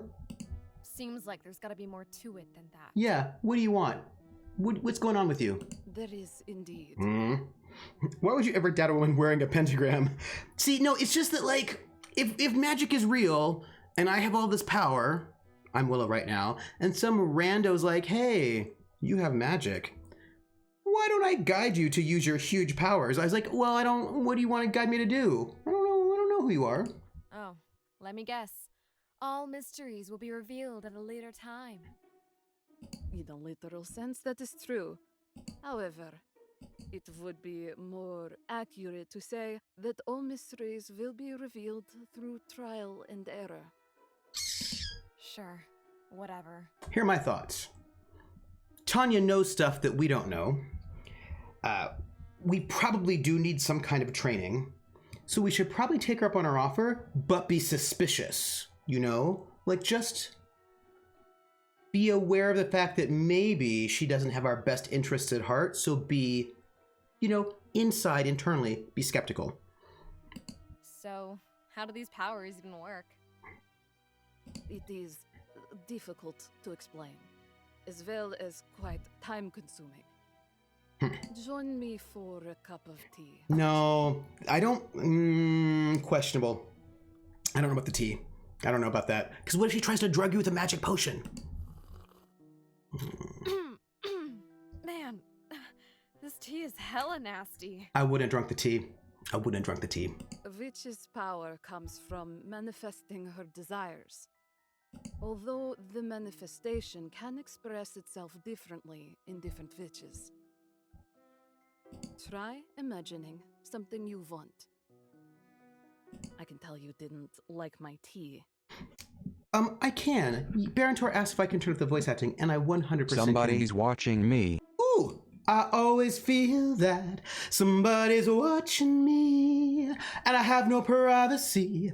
Whoa, I always feel that somebody's watching me. Tell me, is it just a dream? Ba-da-da-ba-pow. Thank you for the follow, Strix Brevis. Welcome into the foxhole. We're playing Wicked Willow, a visual novel about set in 1993 about a young woman high school student named Willow, who's learning right now that she's a witch. She murdered a serial killer, an axe murderer. She didn't realize. She was like used her powers to pull a tree on top of him, but she didn't realize it. Now she's meeting this woman, Tanya, who is wanting to be her mentor, but I think it's sketchy. But also, we know that something traumatic happened in her background that her best friend Avery knows about, but it's only been alluded to. There was maybe a clinic. She was maybe on drugs. We don't know. Something was going on in the past. I can hear you fine, but it's a little low. Willow's in college. She's in college? Oh. Huh. All right. She's in college. I was a freshman in 93. Oh, I think my volume should probably be fine. Yeah, I think I'm fine. Okay, she's in college. All right. Hey, have you had that stuff? It's freaking foul. Then transmute it into anything you desire. You mean like a Coke or something? Go tea! Turn into soda! No, I don't think that's how it works. No. Nothing's happening. Magic cannot and should not be used on a whim, Willow. Okay. Now hold on. First you tell me to do the thing, and then you like chide me for doing the thing? Whatever. Try imagining something you really want. I don't think you use ancient powers to summon high fructose corn syrup. No, of course you don't, Scabinak. You summon up actual sugar. You wouldn't, like, if you have magic powers, you summon up actual sugar, not high fructose corn syrup. Scabinak, what are you thinking? Try this, Willow. Ooh, her parents have died, maybe? Wow. Fucking wow. Nice fade in animation there. This says A blue Hawaiian. I believe corn syrup is against the threefold rule. I think it is too. I think it is. I did that? I can do anything? No, Willow, not anything. Taste it. Uh-oh. gonna taste foul, right? This tastes fucking gross. That's worse than the tea. First off, please stop. No, I do not. Forgive me. We have a, what do you call it? My backup happened, and I don't want my backup happening. Turn off my backups. There we go. You gotta use your ears to summon corn. There's always a price to be paid when you use magic, Willow. The more powerful the magic, the greater the cost. I don't know how I feel about this Tanya woman. I don't know how I feel about her.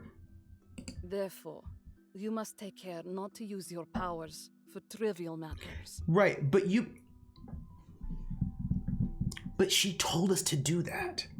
I disapprove. Only in dire circumstances, and only for a higher purpose. Yeah, she's got this kind of like, you know, a little medieval fantasy vibe going on. Higher purpose?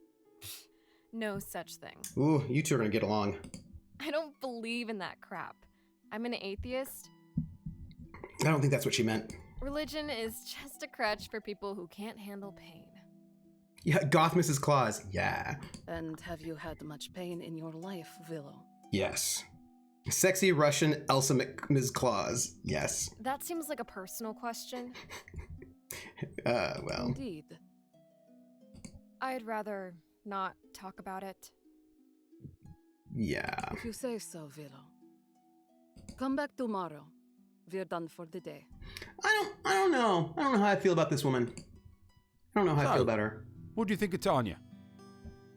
I don't know. Tanya has the cleavage of a wise woman. To be honest, kinda lame. Higher purpose? Don't use my power for trivial matters? And that's bad advice? What right does she have to tell me what to do? See, okay, so here's the thing, Willow. You agreed to be her disciple, which means she's gonna tell you what to do. It's kind of how it works. Just, you know, putting it out there. If I say let's take a swim in Blue Hawaiian, then that's what's gonna happen. Relax. Talking cat, so this is also Sabrina. I feel like, isn't the ability to communicate with your familiar, like, standard magic abilities? Oh, and... Well, that's not what I meant. Oh, no. Yeah, and she's not telling you what to do. Thank you, Crump. She's giving advice. Also, that seems like a bad thing that just happened. And I'm concerned about whatever backlash is going to happen right about now. Shadow, where'd you go? Yeah, it's no good. Oh. Shadow. Shadow! Wait. What's that there in the glass? Well, better save him. Oh, God! No, no, no! I didn't mean it! Paradox. There you go. That's vulgar magic, my friend. He's dead? I'm... Because of me? I think you should just get him out of the glass. Out first. Little, like, you know, resuscitation. Give me a second chance. Please. Please. Get him out of the glass. Willow. Oh. What? I'm back in the shop? Ooh, you're in trouble. I know, right? You would at least try. At least she has good taste in drinks. I swear. Did I turn back time or something? If you could turn back time. Or something. Yeah, something bad. It was the tea. A special mixture. I wanted to give you a taste of what magic is like. That's what I thought. I just figured that tea was sketch. Again, did I not say do not drink the tea? That's what I said. Wait a minute. Thank you, It was Barator. the tea. A special mixture. I wanted to give you a taste of what magic is like. Wait a minute. You knew what happened? Yeah. It was a dream. Hallucination, if you prefer. I had to find a way to reach you. I don't know about all that. You had me hallucinate killing Shadow just to teach me a lesson? I'm with Willow on this one. That's rude. It's rude. You are not receptive to mentorship, to put it mildly. This was the only way. I did. I hit the scroll wheel on accident, Krellin. That's what happened. Also, I'm just going to say, Tanya, if you want her to trust you and be more receptive to mentorship, I feel like drugging her and giving her hallucination where she killed Shadow is not the best way to go about that. It's just my opinion, Tanya. I thought that was a bad call. Bad call. But why'd you think of a scenario so sick and twisted? I didn't. It wasn't my idea. Now you put it back on her to make her feel guilty. Go on. Then whose was it? It was yours. When the time is right, you will know who. Don't give me that. Yes, you can say. You just don't want to.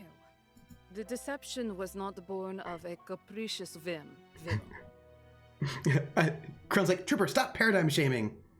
I'm just saying that I feel like Willow may be more receptive to a slightly different approach. That's all I'm saying. I did it for your own good. Would you rather have had that little scenario play out in real life?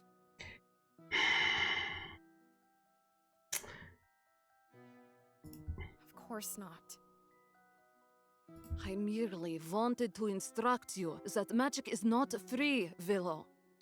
You know, the scales of karma must always be balanced. The larger the effect, the heavier the scales might be tilted. So when I was a kid, and I lived in the mountains, with my godparents at the time, my godfather pulled me aside one day to teach me a lesson. And he said, go get one of your favorite dolls. So I went and I got one of my favorite dolls, brought out my doll. And then he took my doll, and then he showed me a razor blade. And he says, okay, do you see this? I was 3. This is a razor blade. If you ever see this, you should never play with it. And I was like, and he took it, and then he just like sliced open my doll, just destroyed it. He's like, because this is what they do. And I did not appreciate that. I thought that was, a lot. Although, on the other hand, I didn't ever play with one if I saw one. But nonetheless, that felt like a lot. That's all. That's all. What about what happened in the forest? Didn't seem like there was a price for using my powers then. I was worried about that. Like, when is that going to come back? There was. The Axeman paid it. Convenient. Killing an evil serial killer? Didn't he deserve to die? At least he only sliced up a doll, not a cat. That's fair, Krellin. That's fair. Did he, Willow? Oh. You might have forgotten a precipitating incident to him doing that. No, I don't think I did. The thing is that, I was living in the mountains and I was running around all the time. I hadn't played anything like that, but, there were just a lot of lessons like that. Also, just for the record, I was a fairly willful kid, and I often just did things.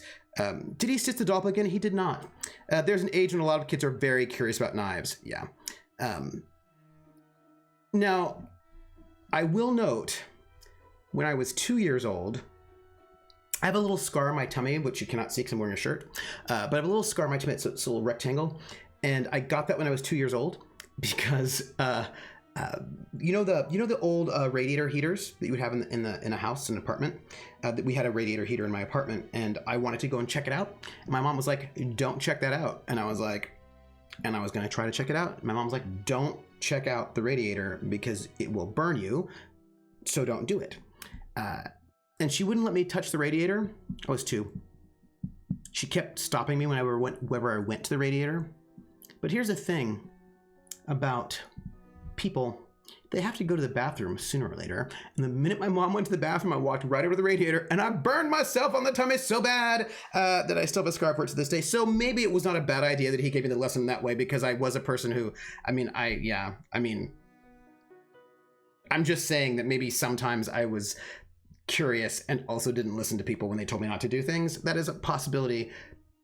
I'm just, yeah. No, nobody stitched up again. That doll was done. It was ruined, and it was never stitched up again, and its guts were out, and I learned not to touch razors. Did you even know what burn meant? I don't think I did. I don't think I was 2. I don't think I really knew. I found out what that meant, it turns out, and I did not like it. Did not like it. I mean, our society wants everyone to be a perfect little cog in the big machine, right? No wonder some people snap. Hell, the surprising thing is that more people don't. She's mirroring my language. I don't trust her. I don't trust her. Spying on me? See? You got a crystal ball or something? See? I have my way of knowing things. I don't like it. So, I should just never use magic ever? The only price heavier than power is that of inaction. Hmm. If you fail to use your powers, then a situation calls for them. So, I'm damned if I do, damned if I don't? I don't know.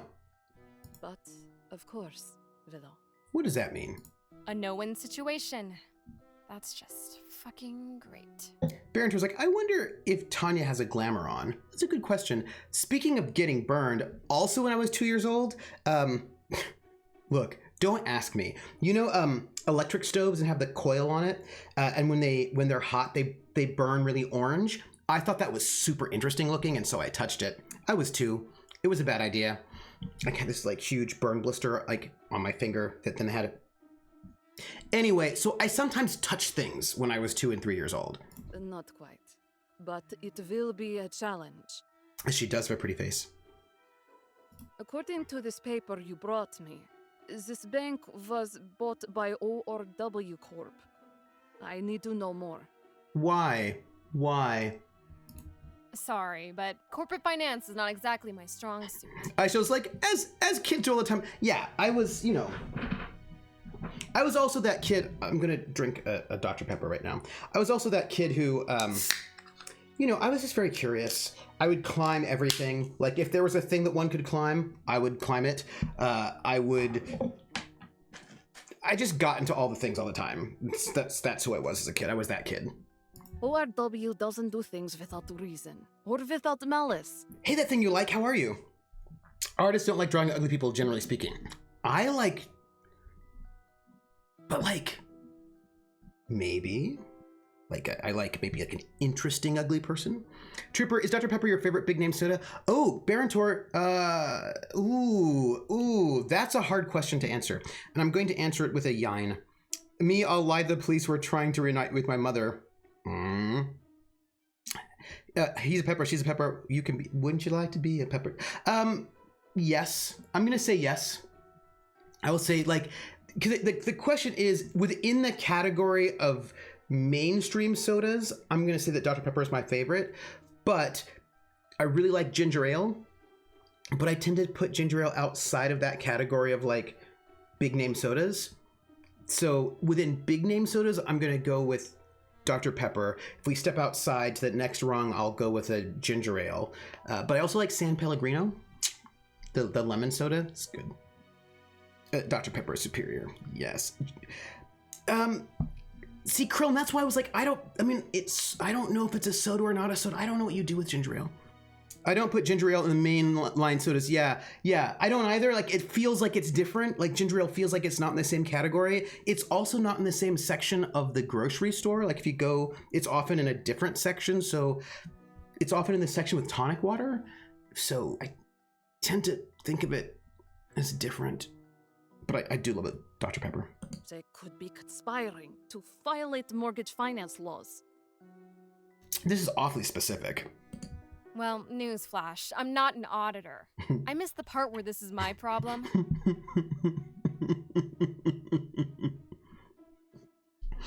That thing you like says, also the other day I met up with someone I've known for 5 years through Twitch because I happened to move to the same town as her. Oh, that's so cool. Was it nice?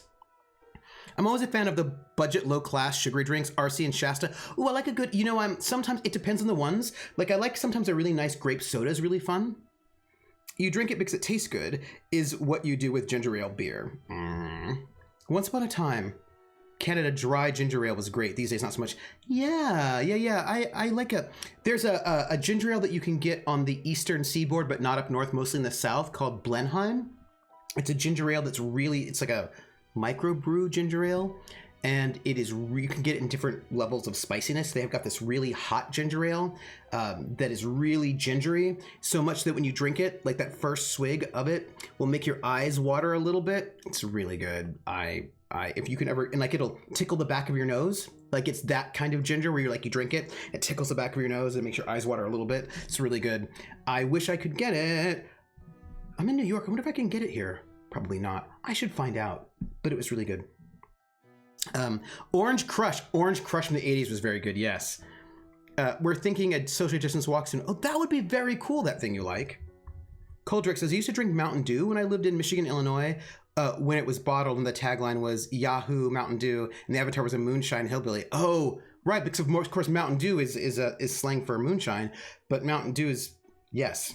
It's not your problem, it's your opportunity. Opportunity for what? Dread Pirate Denise! How are you? Dread Pirate Denise, I have missed you. I feel like it's been a really long time since we've played Call of Cthulhu. I feel like it's been 8 years, but it probably hasn't been 8 years, but it feels like it's been 8 years. When's our next session? Not this weekend, but next weekend, right? Not this weekend, but next weekend, because this weekend I've got a conference thing to do. So 2 weeks. Grape soda. Grape soda in the US isn't even grape, it's black. Oh, is it black currant? Oh, Barentorf, that's so interesting. You know, in Germany, they love red and black currant soda. Like you can get black currant soda and red currant soda, like, but they usually always mix it, like, no, juice, black currant juice and red currant juice, and then they mix it with mineral water. They're really into currants in Germany. You can get classic Mountain Dew from Kroger's. At least they're bottled with a moonshine on the lip. Oh, interesting. Next, not this coming, but next weekend. After Thanksgiving, because of your conference. That is correct. That is correct. I like black currant. I don't like grape soda. Oh, that's interesting. Oh no, hey, hello, Valtail, 1493. Yeah, I do like a good soda talk. I love the corner kiosk in Frankfurt. Apple sauce. Yeah, no, like in Germany, they tend to mix. They don't tend to drink their fruit juices plain. They think it's too sweet, so they'll usually do a Schorle. So it's like a half juice and then half mineral water. So half apple juice, half mineral water, half orange juice, half mineral water. It's kind of how they do it. My name is Inigo Montoya. You killed my father. Prepare to die, Dread Pirate Denise. It's like an apple cider. Yeah.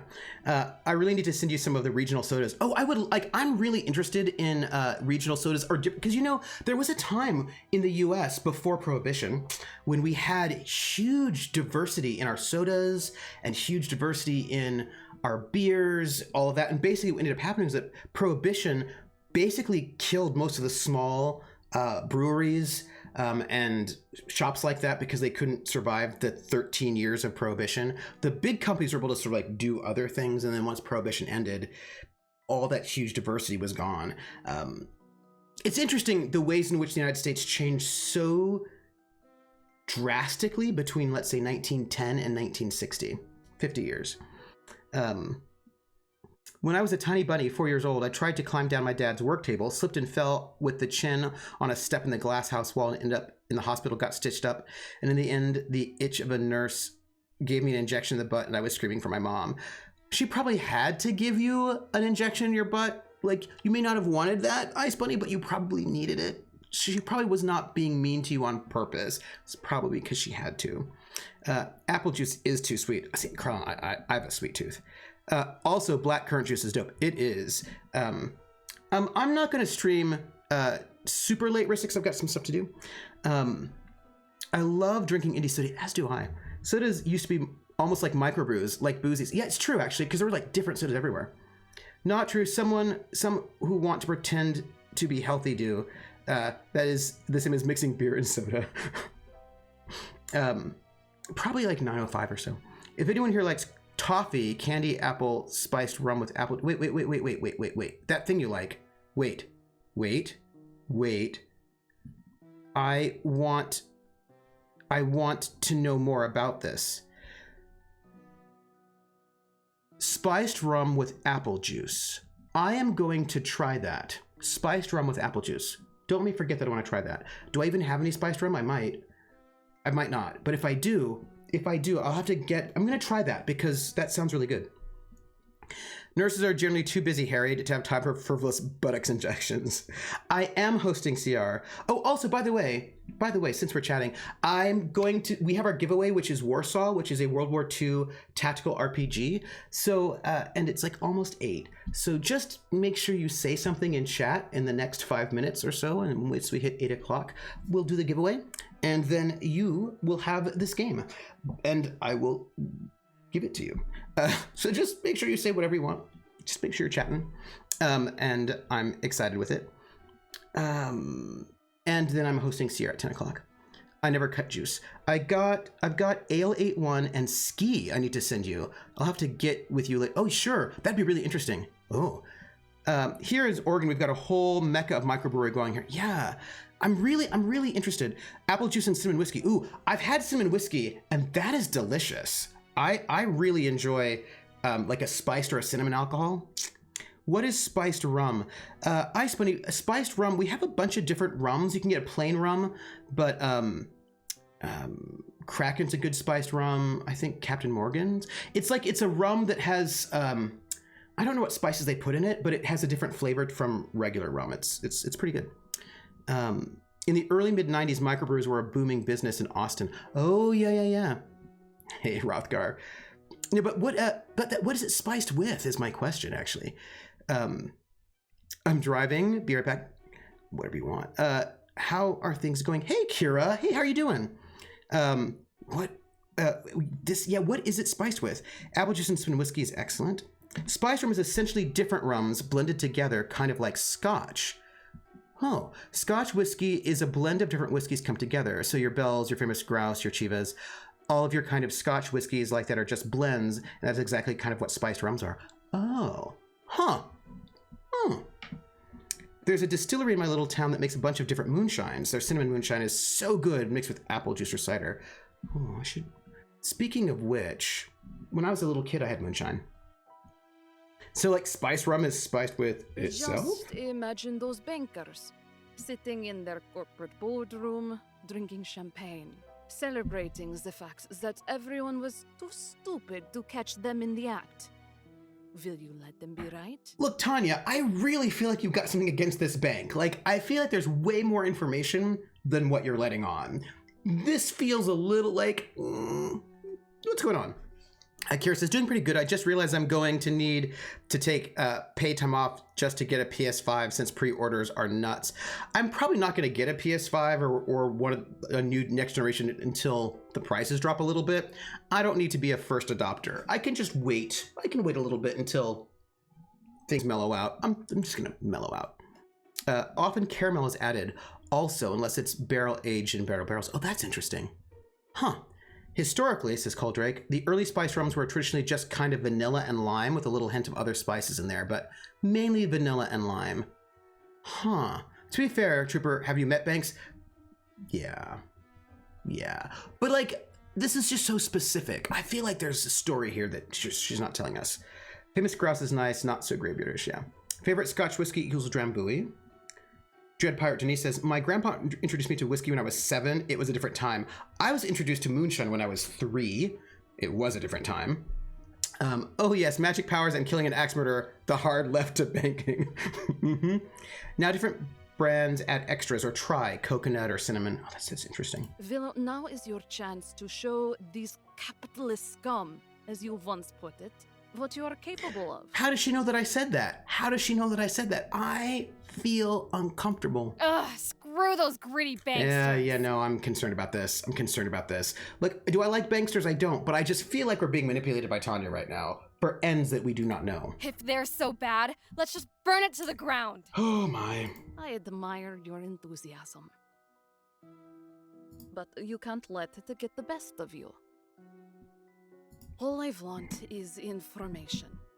Why they were of interest or W, what is their plan? I don't trust this.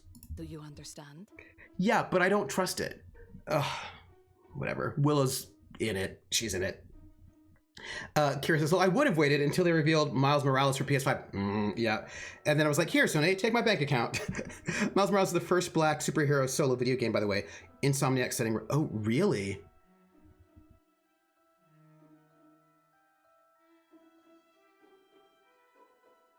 I'm trying to think. So there was never a Black Panther game yet? Willow's emotions blow with the wind, or the latest opinion. We are Willow. Chromatic Chameleon, we are Willow. Ice Bunny says, when I was 18 when my grandpa used me as wingwoman to have a Genever? A Genever? Or Blade? Blade? Wait a minute. I think I do understand. What? I know exactly what she's trying to do here. Use you for her own ends. I knew there was something more to it. More to what? It's like your shop, but you have a magical shop. Can banks foreclose on magical shops that are in a pocket dimension? I feel like they can't. You wanting to have a disciple. Your real goal is to have me do all this Robin Hood shit, isn't it? I'm feeling like she wants to use you for her own ends, which is a little bit different from Robin Hood, but, go on, Willow. I suppose that is one perspective on it. Here's what I don't get, though. You know what's funny about Blade? Is that Blade... is Blade a superhero? That's my question. TF Wright says, my emotions also blow like the wind. I wanted Willow to be a flawed but relatable protagonist. I kind of based her off an exaggerated version myself. Oh, that's cool. That's cool. Insomniac has shown preview runs of Miles Spider-Man, and the graphics look amazing. Also, you can select Into the Spider-Verse mode, so you get the weird biffs and pows. Oh, that's cool. Kira says, I didn't really consider Blade a superhero since he's more a vampire hunter, but yeah, technically that would count. Lots of us don't even know Blade is coming with. So here's the thing that I think is really tricky, and I'm not coming down on this one way or the other. I think it's fine to think of Blade as a superhero because I think Wesley Snipes does, so it's cool. But like one could be Blade in the comics team up with all the time with folks. I read one with him and Wolverine that was pretty fun. Yeah, I think it's so tricky, right? Because in the 80s, a lot of comic book people did not cross over, and there were a lot of comic books that were not superhero books, right? So the I Vampire story in House of Mystery, he was not a superhero. Like, he was in House of Mystery, which was a horror comic book, not a superhero comic book. And so that main vampire dude was not a superhero. Arion, Lord of Atlantis, was also not a superhero, even though he was in a comic book, because he was in a fantasy comic book, and that was different. Or Warlord was also not a superhero. Somebody's But then they watching me. collapsed all the different books into one combined universe. By the way, I always feel that somebody's watching me, and I have no privacy. Whoa, I always feel that somebody's watching me. Tell me, is it just a dream? Ba-da-ba-bow. Thank you so much, Katerin B. Thank you for the follow. Thank you. Blade came out in the comics during Marvel DC's era of monsters, so Man-Thing, Dracula, Frankenstein, Man-Wolf, Morbius. Yeah.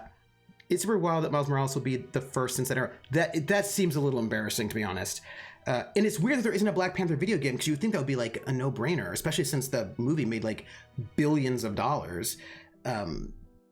Yeah. So I think it's just weird that there was a time when you had comic books that were not superhero books, like Jonah Hex and all those different things, right? The monsters. But then once once they made them all part of a unified universe, then all of a sudden then they're in the same universe as a superhero universe, but they weren't before. So it's a little weird. And I just don't know. Like I just never really thought of like Vampirella or Jonah Hex as superheroes, but as comic books, what could it be, says Gabinek. It's also where there's no Black Panther Best Picture Oscar, but here we are. Well.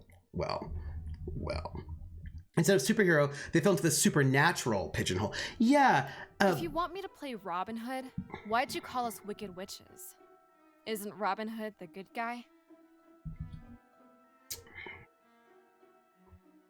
Robin Hood was the good guy because his side won. If Prince John emerged victorious, Robin Hood would have been depicted as a thug, a traitor, a terrorist. That's true. I also don't trust Tanya. Just don't trust her. Everything is a matter of perspective. Yeah, I know, and that's why I don't trust you. I don't trust you. I don't trust her. She might be fine, but I'm gonna just have a little bit of skepticism, because she gave me drugged tea. And that means no matter who we are or what we do, some will always see us as wicked. I don't know if that's I don't think you, Tanya. If your motivations are pure and true, good Tanya, I feel like that's not a sentence to tell emo nihilist Willow right now in the space that she's in mentally. I feel like that might not go the way you want it to go. I'm just saying. Jonah Hex appeared alongside Batman and Batman the Brave and Bold, ergo he's now a superhero. Yeah, I like parts of Black Panther, but I'm not sure it would have qualified for Best Picture. Was it, by the way, we're going to do our giveaway right now. Was it nominated? Yeah, I agree. I feel like they're more supernatural than superhero per se. Like Swamp Thing was part of the Justice League, for example, which was sort of, yeah. Oh, see, the thing is, I really liked that last fight scene, iShield, because for me, the big battle in Wakanda. Oh, wait, are you talking about the big battle in Wakanda or the battle between Killmonger and T'Challa? Which one? Because like it was kind of like a 2-stage battle. They can't decide that was enough. Because for me, I thought that was for me, in my opinion, most superhero films have the same problem, is that their final battle sequence is too big, and like there's no longer any personal stakes in them. Like the Avengers first one, the Man of Steel, most of them have like these huge, massive, the world's gonna end, and now we have to battle some kind of like, you know, the rift and the big, and it's like a lot of CGI, huge explosions, but it's not grounded in anything personal. There's no, like, it's just like too big, and it goes on too long, and it's like, this is where you spent your budget. But with Black Panther, this was actually about the nation of Wakanda that they've been like having a discussion about the entire time, so that felt more grounded to me. So that one worked for me. Also, the battle between Killmonger and T'Challa was also this sort of really intense thing, so that one worked for me. Wolverine, that one worked for me. The old man Logan, the Wolverine one, that one worked for me. I thought the first Deadpool worked pretty well too. It was also still sort of based in grounding in those characters. Yeah, let's see. Oh, I was gonna find out who the winner was. Sorry. In the earliest Doctor Strange comics, he was the mysterious guy you called when the freaky shit was happening. It was almost a fallback to the pre-60s comics of short stories. Yeah. Oh, you didn't like the CGI? It's fair. Black Panther was a very well done movie. Oscars seem to feel that comic book movies only deserve technical awards and supporting roles at the most. Yeah. Then they also felt that way. Welcome back, Atomica, about like sci-fi and fantasy in general.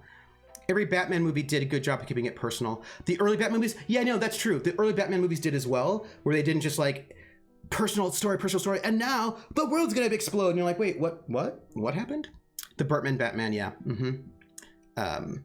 When there are working directors coming out saying they aren't real movies, yep, and a lot of people nodding their heads, saging in agreement rather than pointing out how flawed that view is. No, that's Scabianac, that is true. I like the roots for the stakes of the fight, but the bad CGI took me out of the fight. That's fair. There we go. Trooper, stop reading chat. Type winner. Thank you. What kills me, some of these famous directors who say the superhero movies are really movies, and they've never watched any of them. Hey, TF Wright, congratulations. Hey, TF. Hey, that is awesome. Okay, that's so cool. Okay, you know what? Nightbot, you're being awesome. Thank you, Nightbot. I appreciate, Nightbot, that you, like, Nightbot did a good thing there, and I appreciate that. That is awesome. TF, I'm going to whisper you the redemption code for Warsaw, which is a World War II era tactical RPG. Go to Humble Bundle, you get a gift key, and you can put it into Steam, and that is for you. And how cool is that? That makes me happy. That makes me happy. That's cool. Oh, you're welcome. How fitting. How fitting. I love the irony. That's really good. I love it. All right, let's see what we have here. Do you understand, Will? I guess so. Willow, I just want Willow to just hold a little bit of skepticism. That's all. For your own sake, Willow. I'm just a little skeptical here is all I'm saying. I will never forget Nightbot. Never. Nightbot's questionable sometimes. I cannot reveal the entire story to you just yet. Yeah, that's another thing I just don't trust it. I know, I haven't given you much cause to trust me. You have not. You've drugged me with a weird tea. Now you want me to go and like do investigative work for you, but you're not going to tell me why? Yeah, understatement of the century. Trooper being skeptical isn't cool. I wanted the game Scabby next, so it did. Yeah, she does treachery. Yeah, one should always dive into the world of mystical, magical shit with a grain of salt and a pinch of skepticism. Yeah, I would have preferred the fight to have been live action rather than CGI. That's fair, I Shield. Give it a better sense of the stakes and strip away some of the superheroism. Yeah. Well, I call Nightbot Madronor because it can unleash the banhammer on the smallest mistakes. Yeah. If I had a sweet braid like that, I'd touch it a lot too. Although I'm quite fond of your company, Willow. We cannot afford to wait around here forever. Time is of the essence. Hey, I can wait as long as I want. She's gonna go right now. Unless you've got the power to just straight up puppet me. Which she might. But I'm guessing you can't do that, right? Because you already would have. How do you know she hasn't already done it? What? Shadow informed me, in a matter of speaking, that you would be reluctant. Free will? He said you had some kind of trauma that might cloud your judgment. No. Okay, people, I'm telling you I don't like it. I don't like it. I'm distrustful of her. Now she's bringing up the trauma. I don't trust it. I don't trust it. He told you that? I don't trust it. Well, I don't know how he found out, but it's none of his business. Or yours. You tell him, Willow. I can imagine Little Red Dot cosplaying Tanya. Oh, yeah. Woo, I left myself ambush cookies. I forgot. Ooh, ambush cookies. Tell me, darling. You'll feel much better when you get it off your chest. I just don't trust it. No, say no. I don't even want to talk to my best friend. You think I want to spill my guts to a total fucking stranger? Yeah, don't do it, Willow. Yeah, her cool gray hair can't save her curry person. Like, I'm just saying that I feel like I don't trust her. Precisely. No. If I was someone you cared about, you would never allow yourself to be vulnerable. Yeah, I don't trust her. I don't trust her. But since you don't know me, since you don't care about me. Information is power. Just say no. Oh, I can imagine Dot voicing Tanya after listening to Stitch Fate. Yes. I am the perfect receptacle for your grief. You never give up, do you? Don't. Willow, don't do it. Truer words were never spoken, Willow. Yeah, don't do it. You want the story? No. Fine. No, don't do it! Oh, Willow! I don't trust her. Go ahead. When I was 13, my mom was diagnosed with cancer. The doctors said it was terminal. But my parents didn't quit. They went to the ends of the earth, looking into alternative treatments. You know, like all this hippie stuff you got in your store here. You think this is all hippie stuff? Let her finish the story. Never mind. Please, continue. Thank you. Go on. Even when things were bad, my mom and dad still scrimped and saved. I told them to enjoy the little time they had left. Coldrick is like, Willow must be related to Luke. She breaks too easily. Hey, Luke was able to hold out for some time. It's just that Sylvie was not able to get there. But he also didn't tell the truth. He confessed the crime when he didn't actually do it, and he said he did it alone. So he, was protecting the rest of the group. But whether or not the police chief believes him is a different question. But Mom said she was sure she was gonna kick this thing. So they kept saving for that trip to Hawaii they'd always wanted to take. Also, they didn't let him sleep from that night to the next morning. They kept him awake. You know how it is.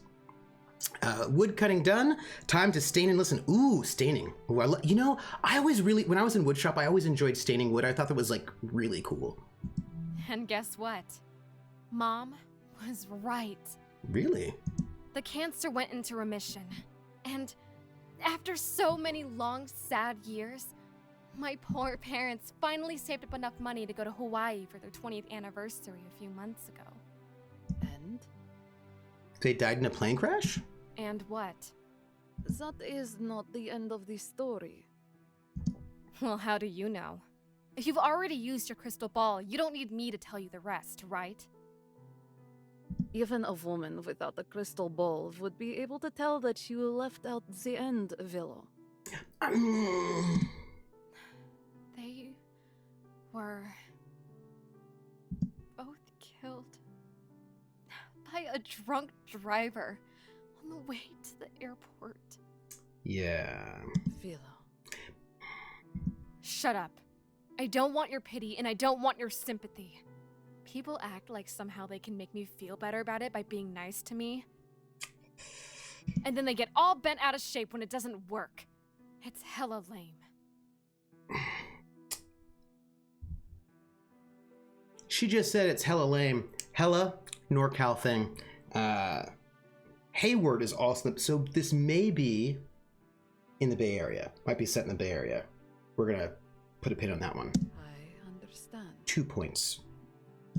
No, you don't. How could you? The last time I talked about this, the person I was talking to thought I was suicidal. They made a call. Explains the clinic. I was stuck in a psych ward for 72 hours. After that, I decided I didn't want to talk about it anymore. Kira says, mostly North Cal. We do say sometimes in the South Cali too. I use it. Although, but not back in the 80s. Back in the 80s, the language hadn't sort of cross-pollinated so much. Like we didn't tend to use a lot of the SoCal slang and vice versa. But nowadays, it's like 2020. I feel like it's, there's been more cross-pollination of the slang than like, 40 years ago. Yeah, I got exposed to hella when I met a friend's wife from Stockton. Yeah. I think I might even say a couple of like SoCalisms now, but I wouldn't have done before. I thank you for placing your trust in me, Willow. Yeah, I don't trust you though, Tanya. I don't trust you. I don't trust her. Do you feel better? Yeah, it's hella common now, right? Yeah, it is. Remember, kids, before cross-pollinating, consent. Well, I don't see how I could feel any worse. Is she a bad narrator? I don't know. We just met her, is all I'm saying. We just met her, and she's been spying on us, and she gave us drugged tea. And she wants us to do stuff for her. I'm going to be polite, but I'm going to be skeptical. That's all. I use dude a lot more after living in SoCal. Yeah, I did grow up in NorCal. So TF. Where did you grow up, though? I grew up in San Francisco proper and then moved over to Oakland to finish out high school. That is a start. I don't trust her. May fortune favor you on your mission. Thanks. Not just for saying that. Thanks for, This is what I'm saying. She gets you to tell your story. Then she knows your story, so she can emotionally manipulate you. But also then you feel beholden to her, and you just met her. You don't know her. She might be like, we don't know. Dude for inanimate objects is very California. That's true. Putting the in front of the interstate it's a SoCal thing. The in front of the number is a SoCal thing, but it's not a NorCal thing. In NorCal, we would say 580. Take 580 down to 110. But in SoCal, they would say the 580 or the 10. And then I picked up the living in SoCal. So now I use the for interstates, but growing up in NorCal, I would not have. I would not have. I'm from Massachusetts. I use fuck in all its forms, like Paula Deen uses butter when I talk. Keldrick says, I was born in SoCal, but other than my time in language training, I've not been back since I was like 6 or 7. That's fair. That's as far as my local lingo goes. Sometimes Wicked, right? Oh, you're from Santa Rosa. Oh, I've heard of it. Yeah. I didn't know that. It was just the in front of the is that's a SoCal thing. It's not a NorCal thing. And when I came back up to NorCal from being in SoCal, all my NorCal friends made fun of me. They were like, what are you doing? I was like, well, taking the 10. And they're like, and they made fun of me because it's not really a NorCal thing. But it makes sense because like the 10 is like a big freeway, It's the 10. The 405. Yeah. Now that I picked it up after living in SoCal, I actually just can't stop saying it's just, for me, the's always going to be there now. And I don't, it's always there. It's always there. Denise, I grew up all over my slang's a tangled mess. That's fair. Yeah, here in Kentucky, it's all I. Oh, I-75. Okay. Baron Tor, I might be able to deal with that. Because for me, it now feels weird just saying the number without some kind of thing. I took 13. I mean, I used to say that when I was growing up in NorCal. I took 13 to 580. Take 15 to 580. But now it's just weird. I mean, except that 580 is not an interstate, I don't think. Oh. The cursey words are the best and the first you learn. I actually don't personally curse myself. Far south of New Bedford, Moby Dick Territory. There's that SNL sketch about the OC where the sketches of them talking about the best way to get to Scabby Neck. Their Californian sketch is really, really good. The is the bomb. It's the bomb. In PA, we use I as well for interstates, but what do you do for things that are not interstates? Oh, wow, that sounds proper. Like the I's completely missed out here. Yeah. And I think partly, I think one of the things is that many of our freeways and highways are not interstates. The 580 is not an interstate. The 10 is an interstate, so you could say I-10, but a lot of them are not interstates, and so it would be, I don't think you could call, I think 80 is an interstate, but like 580 is not. So you couldn't say I-580 because I just don't think it's an interstate. So then I don't, what are you gonna do? I've used both since I lived in SoCal and Seattle, and lots of folks say freeway and the X. You say route for state routes. Oh. Huh. Like Route 10? Huh. Route 13? Huh. I don't think I've ever said Route 13. Now I want to think about this. When it's non-interstate, we just say the number around here in Central Florida. Huh. Route 66. Yeah, that's true. We would say routes. That's the one route that we would say is Route 66. But the weird thing about Route 66 is that it isn't interstate, but it was before the interstate highway system was built, right? The Route 66 existed before Eisenhower built the interstates. So yeah, like the 805 merges to the 5, so I don't think you could use I-805. Yeah, wouldn't they? That wouldn't make. You get your kicks from Route 66. Yeah, that's right. Route 66 was co-opted by the interstate system. I have this really great ad for the interstate system before it was built. It was like an ad trying to sort of encourage people to support the building of the interstates.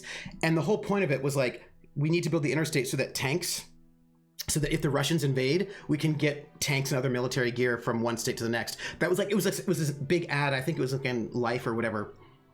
And it was basically trying to convince the American public to spend a lot of money in the interstate system so that we could beat the Russians. And I was like, interesting. You mean for the city? No, I think she means for the emotional manipulation, Tanya. No, I mean, yeah, but... No.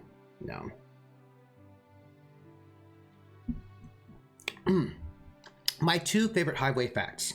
We gotta move our tanks. State Route 780. My 2 favorite highway facts. Routes with odd numbers go north-south. Even go east-west. Also, highway exit signs put the tab at the top on the side where the exit will be. Huh, I didn't know that one.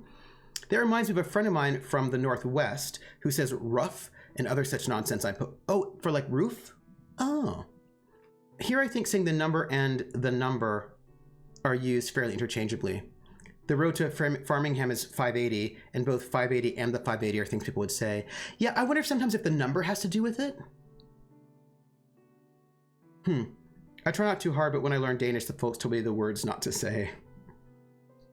We don't differentiate between interstates and other freeways here, says Jer. Huh. We should stick with as the crow flies, but I can't.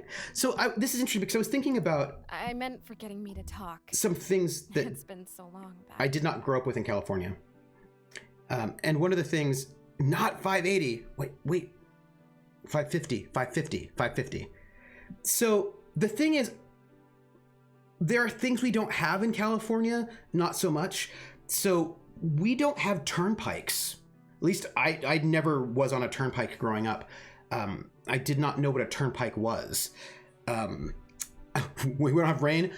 We don't have turnpikes, and I didn't know what one was. I thought I knew what a turnpike was, because if you're Coldrake, yes, because Coldrake is old enough. There was a TV show, Chips, right? You know, California High Patrol on the motorcycles, Ponch and John and whatnot, and they would like the opening credits would have like lots of shots of like freeways or whatever, and there were these shots of this one freeway thing, which is what is called the Grapevine, right? Because it's all like these kind of loops, and I just assumed that was what a turnpike was, because turns, right? Like you're turning, so I figured like the Grapevine was like that loopy kind of thing was a turnpike. I don't know. And then I had to drive from Virginia up to Massachusetts, and then I got on the turnpike, and I was like, I wonder when the loops are going to happen, since loops clearly are what happens in a turnpike. And there were no loops, which was weird. And then I got to New York, and they're like, give us $50. I was like, what is going on? And it turns out it's a toll road. And we don't have a lot of toll roads in California either. I think they just started building toll roads more recently, but like growing up, we never had toll roads. We had bridge tolls. Like there was like but not all bridges had tolls. Like the Golden Gate Bridge had a toll because they had to paint it continuously, but the Bay Bridge did not. So yeah, I just not used to toll roads at all. Yeah. Kira's like, yeah, I didn't know what a turnpike time. Yeah, right. I didn't know what a turnpike was either. I really did, because like we just did not. Don't most in Cali refer to I-10 as the coast? No, because I-10 goes east-west. It's the one that you're thinking of. It's the California Highway. Pacific PCH. Pacific Coast Highway is the one. So the one we would call the Pacific Coast Highway, and the 10 is not. PA Turnpike is a toll road that runs east-west. Denise, I'm sorry about the Chips theme song.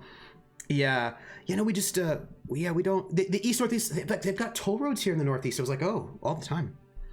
Out East, we have parkways too that I don't think, what's a parkway? What's a parkway, Barantor?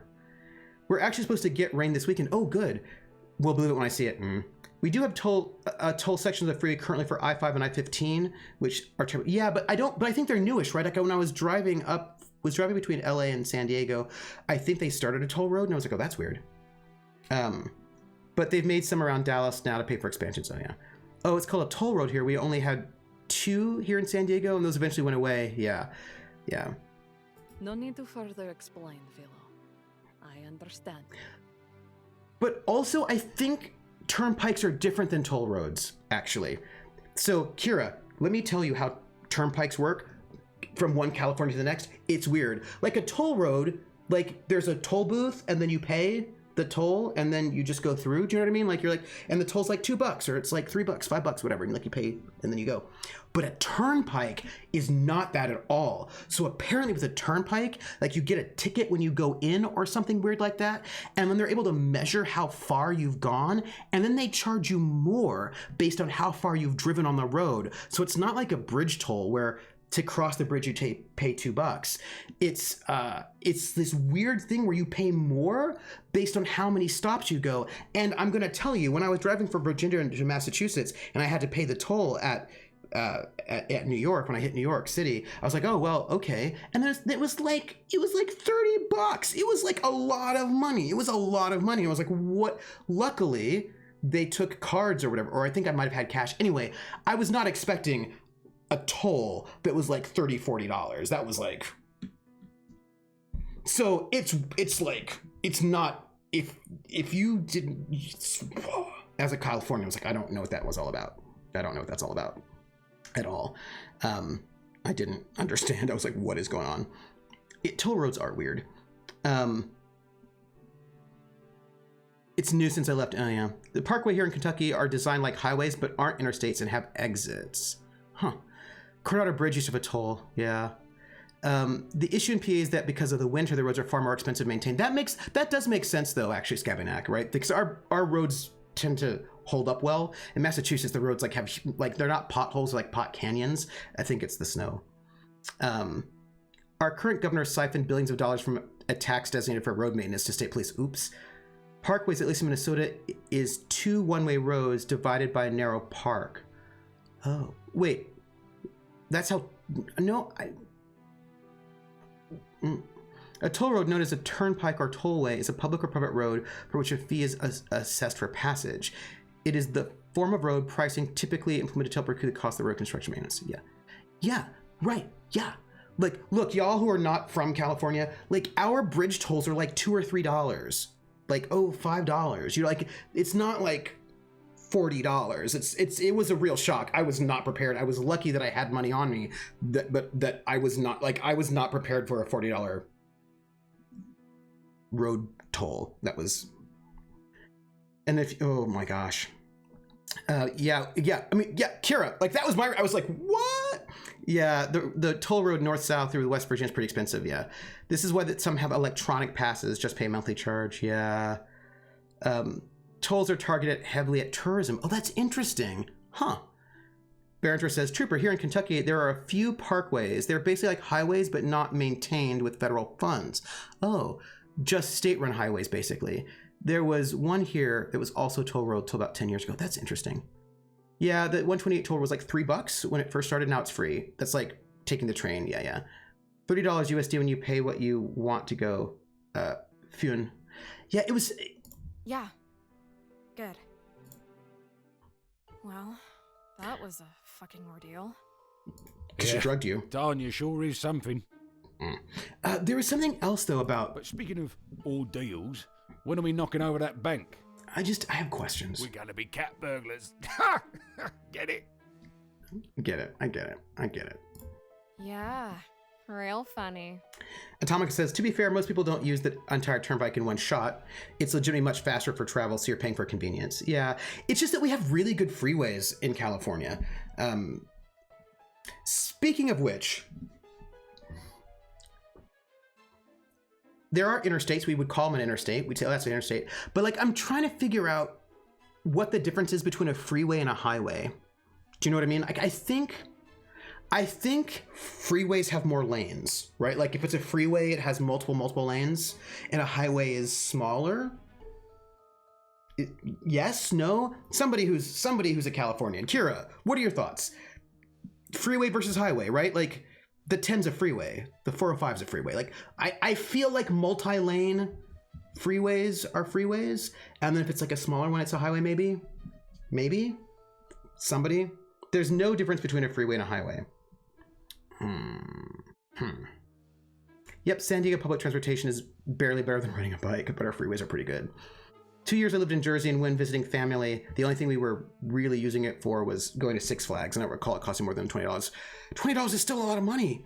Of course, the roads are in better shape in Cali. They get destroyed by earthquakes and kaiju every few years. We can get rebuilt. Yeah, kaiju. We don't say freeway for anything here. Yeah. Freeway and high definition are very dependent on the region. Oh, that's interesting. Freeway is control. Hey, ZK Glare. Freeway is controlled access. What?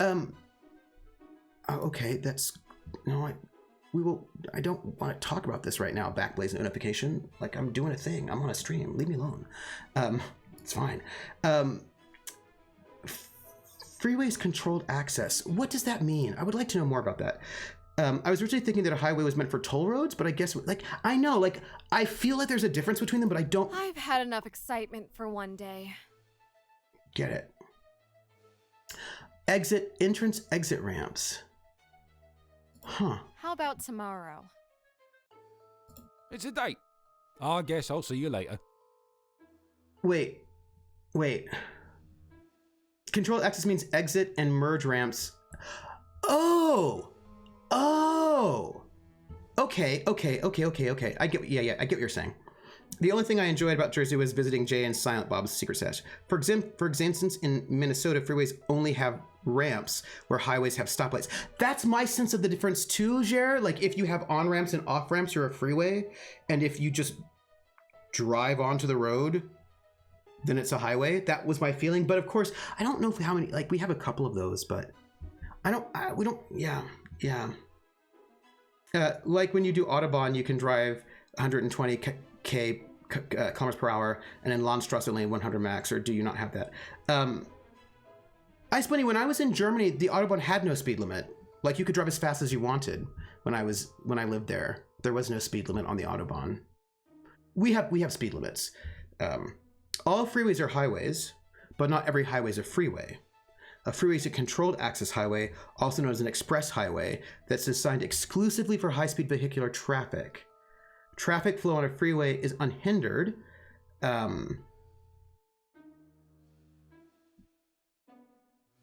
There we go. Is unhindered because there are no traffic signals, intersections, or at-grade crossings with other roads, railways, or pedestrian paths.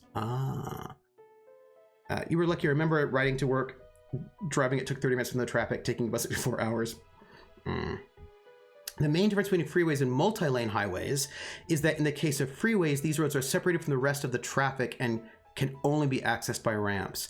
These ramps, slip roads, allow for speed changes between the freeway and arterial thoroughfares and collector roads. Opposing directions of traffic on a freeway are physically separated by a central reservation, a median, such as a strip of grass or boulders, or by a traffic barrier. Oh, that's so interesting.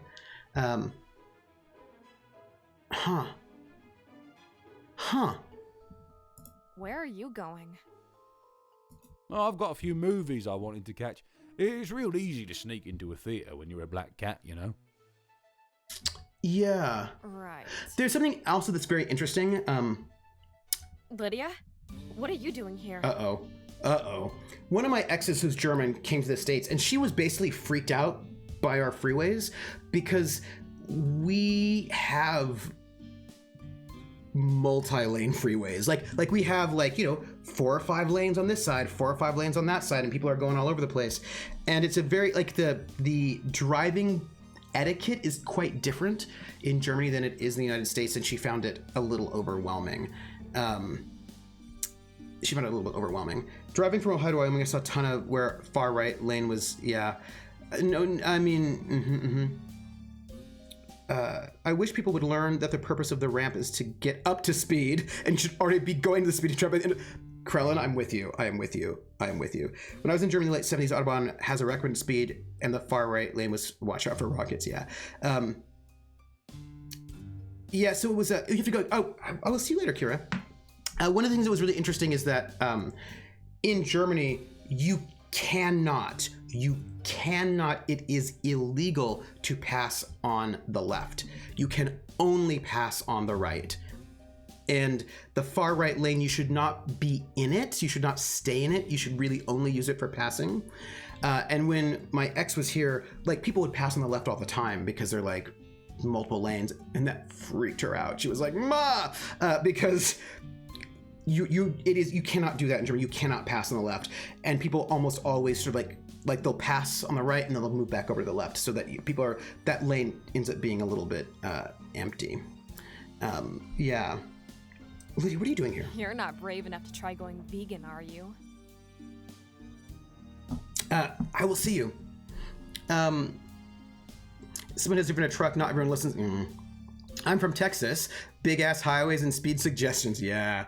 Also, though, people need to learn to give incoming traffic a chance to actually get. You know what's really bad? What's really frustrating is, I suppose we'd call them highways, not freeways, right? When when there's a small highway, not a particularly big one, where the speed limit's actually still quite high, so it's we don't have a lot of them, but we have a couple where to get onto the highway, it's a right turn. There's a stop sign, you drive up a road, there's a stop sign, and there's the highway, and you just turn right onto the highway, but you're turning onto the highway on a 90-degree turn from a dead stop. And the traffic is like zoom, zoom, zoom, and it's not multi-lane, it's gonna be 2 lanes total. That is terrible because you've got to get from 0 to like 65 in no time after a turn when there's traffic. That's like, those are like, I feel like somebody should have designed those better. There's the 110 maybe in SoCal. I think the 110 is the 110. It's one of the ones that's, you take the 10 or the 101, it's like by Eagle Rock, Pasadena. I think it's the 110, which I think it was originally designed to be a bicycle freeway, but by the time it got finished, it was going to be for cars instead. And there are no ramps, and it's just not great. It's not some of the Pacific Coast Highway, the one, also has that thing where it's like you've got to just do a right turn onto the road and get up to speed real fast when everybody else is already going 65. It's not great. Barontor, I don't know either. I do not have Barontor. I do not have an answer to that question about why is Willow wearing a cross if she made a big deal about being an atheist. I don't know. Maybe she's wearing it ironically because it's the 90s. I don't even know. In France, merging traffic is a right of way. Oh. The beltway around DC, it's definitely not speed limit, suggested speed. I was sure the person I'm trying to merge in with wasn't going to speed up. Oh yeah. Too many drivers of mentality. Yeah, I'm actually pretty nice. Trooper, you just described the entire length of Cape Cod. It's, it's frustrating. The entire hook of that's, yeah. Also, side note, what they have here in Massachusetts they do not have in California? These roundabouts, the roundabouts. Rotaries. The rotaries. We don't have those in California. It's weird. Rotaries. I wouldn't put it quite like that. The two biggest, Atomic says, the two biggest things we need to get off the road to improve safety: old people and asshats and Silverados. I hate roundabouts. Oh, I've never been to an English roundabout, but they're like multi-lane, right? They're like not 2, they're like 3, 4. Ooh. Oh, the Madonna effect. Actually, you know what? I bet Mrs. Barontor is correct because this is 93, so we're still in high era Madonna. Yeah. But I must confess, this place isn't exactly my cup of tea. I can drive them. It's just tricky because sometimes people don't, you're not supposed to be in the outer lane unless you're going to leave. Do you know what I mean? You're not supposed to, if there are 2 lanes, you're supposed to go onto the inside lane unless you're going to leave. It can just get weird. It can be like a Verge. Oh, Vogue is 90. Yeah. So I'm just here to post some flyers. What are you posting flyers for? For what? God Club or something? Willow, be polite. Oh, so you've heard of the original Righteous Word student group? Barum says, yes, they are so big and scary. My mom, who is American, had to learn to drive in England, which is really hard. She was a champ, and I was trying not to watch, and the roads were so small in lots of places. People aren't as predictable in roundabouts because so people know how to use them. I think that's the problem, Scabby Knack, that I think if everyone knew how to use them right, then I think it would probably be okay, but people often don't, and so then it's awkward. No. I was just kidding. That's really what you're putting up flyers for? I really like Willow's hair. I think you came to the wrong place. You don't know. What makes you say that? After we finish our prayer circle and Bible study, we're going to witness and distribute food to the homeless. That's something even a bleeding heart liberal like yourself should be interested in, right? I'd rather starve a free two. woman than be a slave with a full belly. You two, just both of you two need to dial it down a little bit. Dial it down. Willow, I'm surprised at you. Why do you wear the symbol of our Lord and Savior if you're going to mock his word? Well, this is what Mrs. Barontor wanted to know, and we think it's Madonna. Both of those cobblestone streets were sized for horse carts, not motor vehicles. Ooh, I was in some old European cities where I was like, oh, I'm a little bit worried about this one. Scabanak says, my niece thinks I have psychic powers because I can tell her when someone's about to turn and which way even when they don't use their turn signals. I wouldn't be able to tell what most of them are about to do in a roundabout. Do you know, I'm going to just say for the record that in California, at least in the places that I lived both in NorCal and SoCal. Also, when I was a kid, way northern California, but that didn't count. We tend to use our signals. I tend to think that California drivers are pretty good because we tend to signal so people rarely surprise you. And also, we know how to go through, we know how to do the left turn on a yellow light. So, we're not going to, get you stranded. Like you, because the traffic's a lot, and you need to make that left turn. So you wait until you wait for the yellow, and then you can get like 2-3 people in there. Like, you know, I tend to think that we're pretty decent and polite drivers in California. Lydia reminds of the Southern charm lady that smiles in your face and then stabs you in the back. But she's not all that charming, though, is what I'm trying to tell you. She's not all that charming. In Sunderland, we have roundabouts to make the drivers not all asleep because the roads are straight for kilometers. And she survives. How many times do I have to explain this? I'm wearing it ironically. Don't you get it? You know, ZK, you know what's interesting is that everybody talks about all the traffic in California. Oh, there's so much traffic. And there is traffic there. But I was in visiting Houston. It's not like Houston has traffic. And like other places also have traffic. I'm just saying that people like will go on about like, oh, California, you know, it's like, yeah, but I mean, Houston has bad traffic too. It's not like California's not the only place with traffic. I feel like lots of places have traffic. I'm just saying. Yeah, Houston's weird. Houston is weird. Oh, thank you, Jer. Not really. But not to worry, Willow. I'll say some prayers on your behalf. Please don't. These two need to we need to separate these two.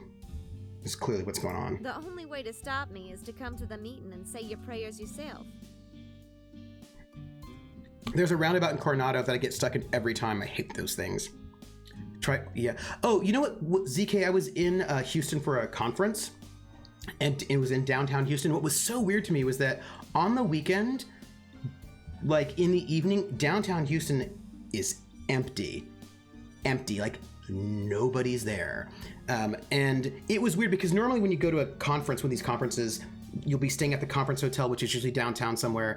And then like the conference hotel's restaurants are usually expensive. So you want to like leave the conference hotel, go to a local restaurant. That's nice.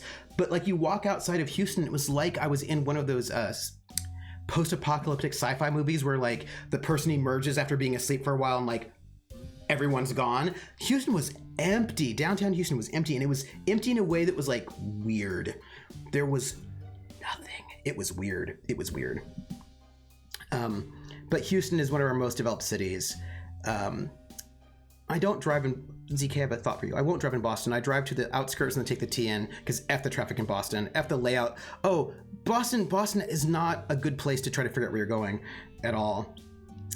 It's bad. When I hit Frankfurt, they phased out ground traffic except for trolleys and buses. I love walking without oh yeah, that is nice. I was gonna tell you, oh yeah, when I was ZK, I lived in San Angelo, Texas when I was in the Army for like six months. San Angelo, third biggest city in West Texas. West Texas doesn't have anything. I mean, El Paso, Amarillo, and then no, Abilene, right? Abilene, El Paso, Abilene, and then San Angelo. But San Angelo's tiny. Like, it's not a big city. Is what I'm trying to tell you. It is not a big city. I'll see you in hell first. Willow, both of you too, calm down. Oh, angry are we? Oh my Did you know goodness. that's one of the 7 deadly sins? Oh my goodness. Yes, I did. Isn't pride one of the others? You two. Well, I've got some more flyers to post. You two need to knock it off. Until next time, Willow. St. Paul's Assembly, everyone goes to Minneapolis to party. It was just so empty, though. Boston roads look like some asshole dropped a plate of noodles on a piece of paper and said, F you all, here's your roads, go sit on the highway. I've got to tell you something about driving in the Boston area, which is really bad. West Texas is as flat as a pancake until El Paso. I love Texas because it's got a lot of quiet, empty areas. It's true. Floridians and Texans both know how to drive a long way to get anywhere, yeah. San Angelo grew after I was there, but it's still not huge. It is not. Seriously, I think the only city with more demented road layout is London. There's a Starbucks at Oregon and El Cajon if you go a block north there. So the thing I would say about flat as Texas, San Angelo, flat as a pancake, Boston, okay, this is what I want to tell you. It's no good. Oh, hey. What a long ass day. Nice. So here's the thing that's really frustrating about driving in the Boston area, I have found, is that many roads, I think in Boston they mostly have street signs, but when you're in like Somerville, Medford, Cambridge, that area, there are many roads that don't have street signs on them. By the way, the name game. Come on, everybody. I say now let's play a game. I bet you I can make a rhyme out of anybody's name. The first letter of the name, I treat it like it wasn't there. And then a B or an F, or an M will appear. And then I say bo at a B, then I say the name, then banana, fan, or info. And then I say the name again with an F, very plain, then a fee, fi, and a mo. And then I say the name again with an M this time, and there isn't any name that I can't rhyme. Krellin, Krellin, Krellin, Bobellin, banana, fana, fofelin, fee, fi, mo, melon. Krellin, the melon felon. Thank you so much for that resub, Krellin. Krellin, I want to see if you left. Aw, thank you for the resub. We didn't see any ads. Oh, huh. Weird. I don't understand ads. Thank you. There is a dream catcher in the window and like the peace sign. New York is pleasant compared to Boston. Just need patience. Yeah, it just is. We live, when I came to Philly in 89, it seemed like it had zero signs to tell you where you were. Because if you were a real Philly resident, you just know where you were. Yeah. You can't send a message with the primes. Aw. I'm used to the lonely country roads, so now New York sounds kind of scary. For me, I judge how scary a road is based on a couple of different criteria. Well, nothing like home sweet.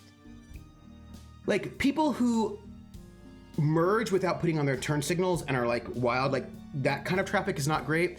But also, and this is just because I'm from California and I grew up in the 70s and 80s where we had a lot of serial killers. So I'm just gonna say that for me, if I were super remote, like really remote, like in the middle of nowhere, then I'd be fine.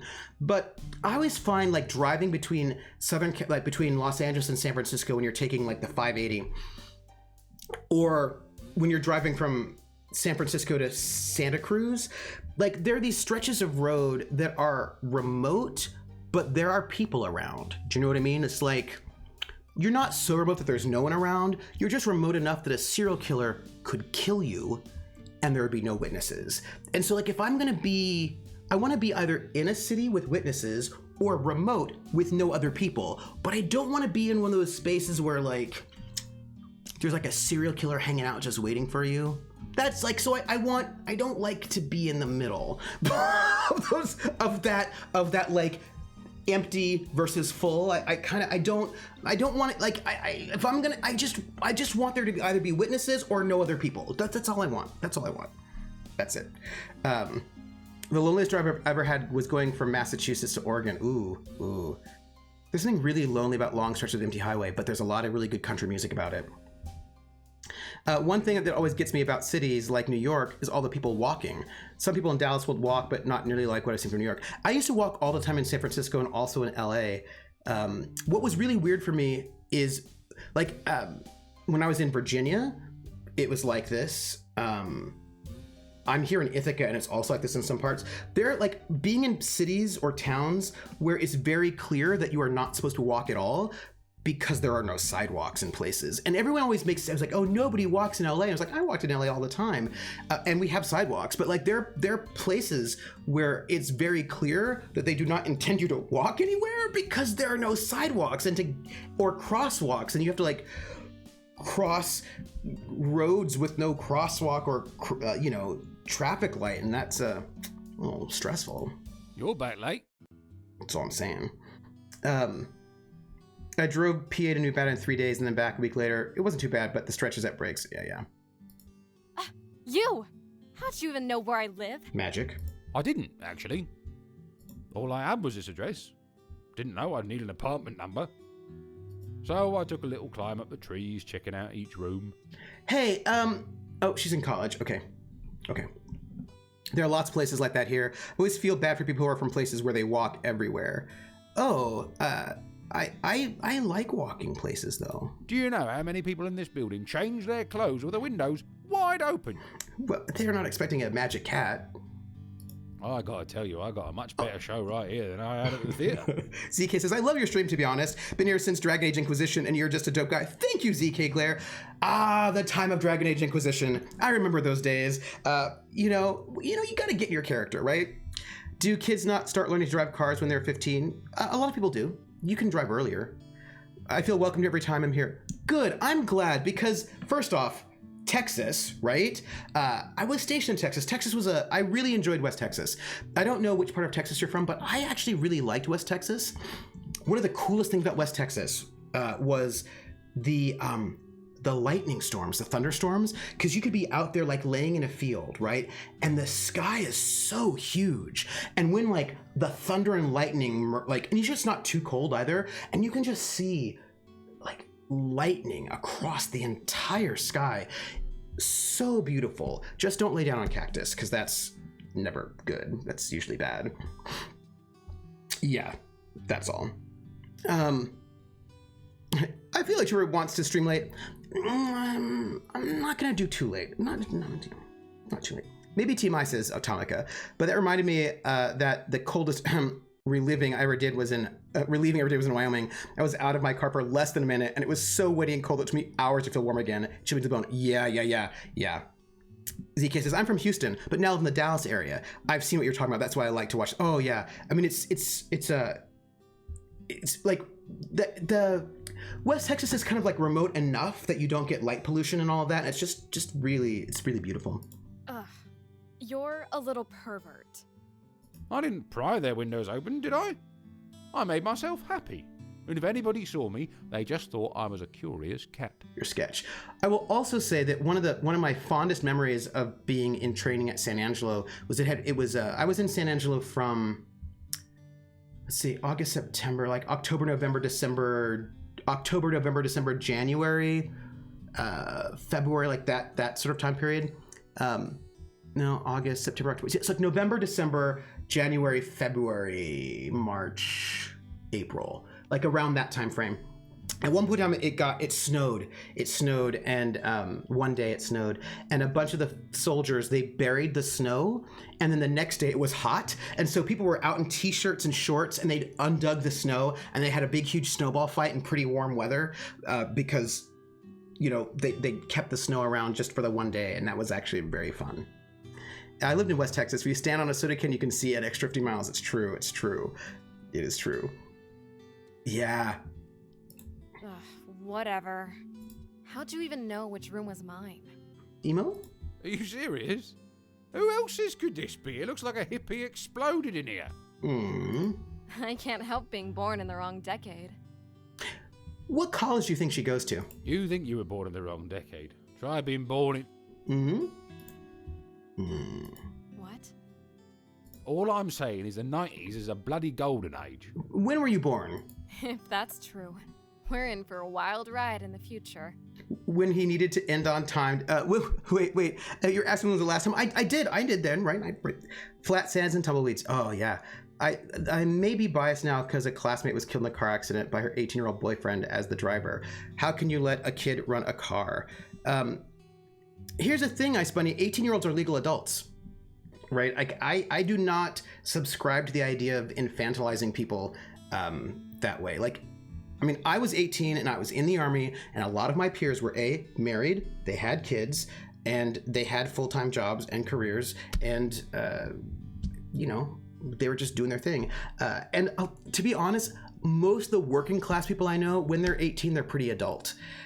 So like this idea of like sort of reading people as kids when they're 18, 19, 20, 21, which people do with college students all the time, makes me uncomfortable, because most of the working class people I know are not, they do not behave like college students at the same age. So I feel like something has to do with expectations, whether or not you expect people to be, or not you allow people, whether or not people are allowed to be irresponsible, right? And so but 15-year-olds are not.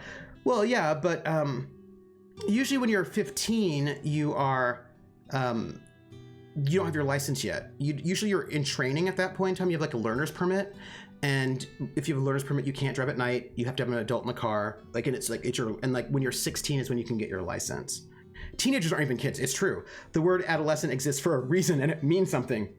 Yeah. Although, Ice Bunny, I don't know if you may be scandalized by this, but in the US, probably depending on the state, you can drive when you're 12 in some states, but usually that only is farming equipment and on your own land. Like if you are like tractors and that kind of a thing, like you can drive a tractor or that kind of thing on your own land. Speaking of wild rides in the future, are you ready for tomorrow? ZK, my sister learned at 12. Yeah, so like you can, right? Yeah. I'm as ready as I'll ever be. Oh. Hey, Willow. I just want to finish this day. Yes. Can't sleep, eh? People older than 18, hold on, are at fault for car accidents all the time. And our public transportation is almost non-existent. Denying people the ability to drive is essentially severely limiting their ability. It's true. A lot of people actually just cannot get to work or school without a car because we have wide open spaces. And there are lots of places where it's actually, I mean, there was no public transportation where I lived in French Gulch. It also was an abandoned mining town. You know what I mean? Like we didn't have running water. And well, we had a pump. We had a pump, right? We didn't have like fancy, we had a pump. And we didn't have electricity. And we had an outhouse. We had a pump sink. Like we had a sink. Our sink had water. Like, but the water was linked to the there was like a well or like a cistern. I think we had a cistern outside. This when I was a kid. But I mean, we just have a lot of places in the United States that are super remote that you cannot, you need a vehicle or else it's not going to work out at all. Yeah. I don't license at over 30 years old. The trouble public transport. Yeah, if you have trouble public transport, you don't necessarily need it. You can get a farm license at 14 in my county for a farm license vehicle, which can only be used in the county you are from. Yeah. I'm not worried about the occasional young adult who's a reckless driver. Teens are stupid. It happens. What I can't stand is the 80-year-olds who can't see past the length of their arm and have the light dementia can still drive. Yeah. I was driving a tractor at 4 years old, says Rothgar. Oh, I got my license at 16 because my parents didn't want to drive me to summer school. That's Krellin. I got trained to drive in the manual column shifter truck, the same as my older sister was learning. So really basics at 13 or 14, yeah. The public transportation here is unreliable. You have to have a car. Like, and I grew up in San Francisco where I didn't have to have a car. And then I was in Oakland where I didn't really need to have a car, was in the Army, different, came back. Southern California, where actually I didn't have a car for quite some time in Southern California because depending on where you're going, the buses are actually pretty decent. Then I got one motorcycle. And then Virginia, you needed a car. There was no way to do anything in Virginia without a car. And in Massachusetts, I'm able to survive in Massachusetts without a car, but there's a lot of things I can't do. So it kind of just depends on where you live. Yeah, after this day, you get to have your first in-game choice. Ooh. Not if you keep trying to talk to me. Right. I'll try and keep things quiet. Good.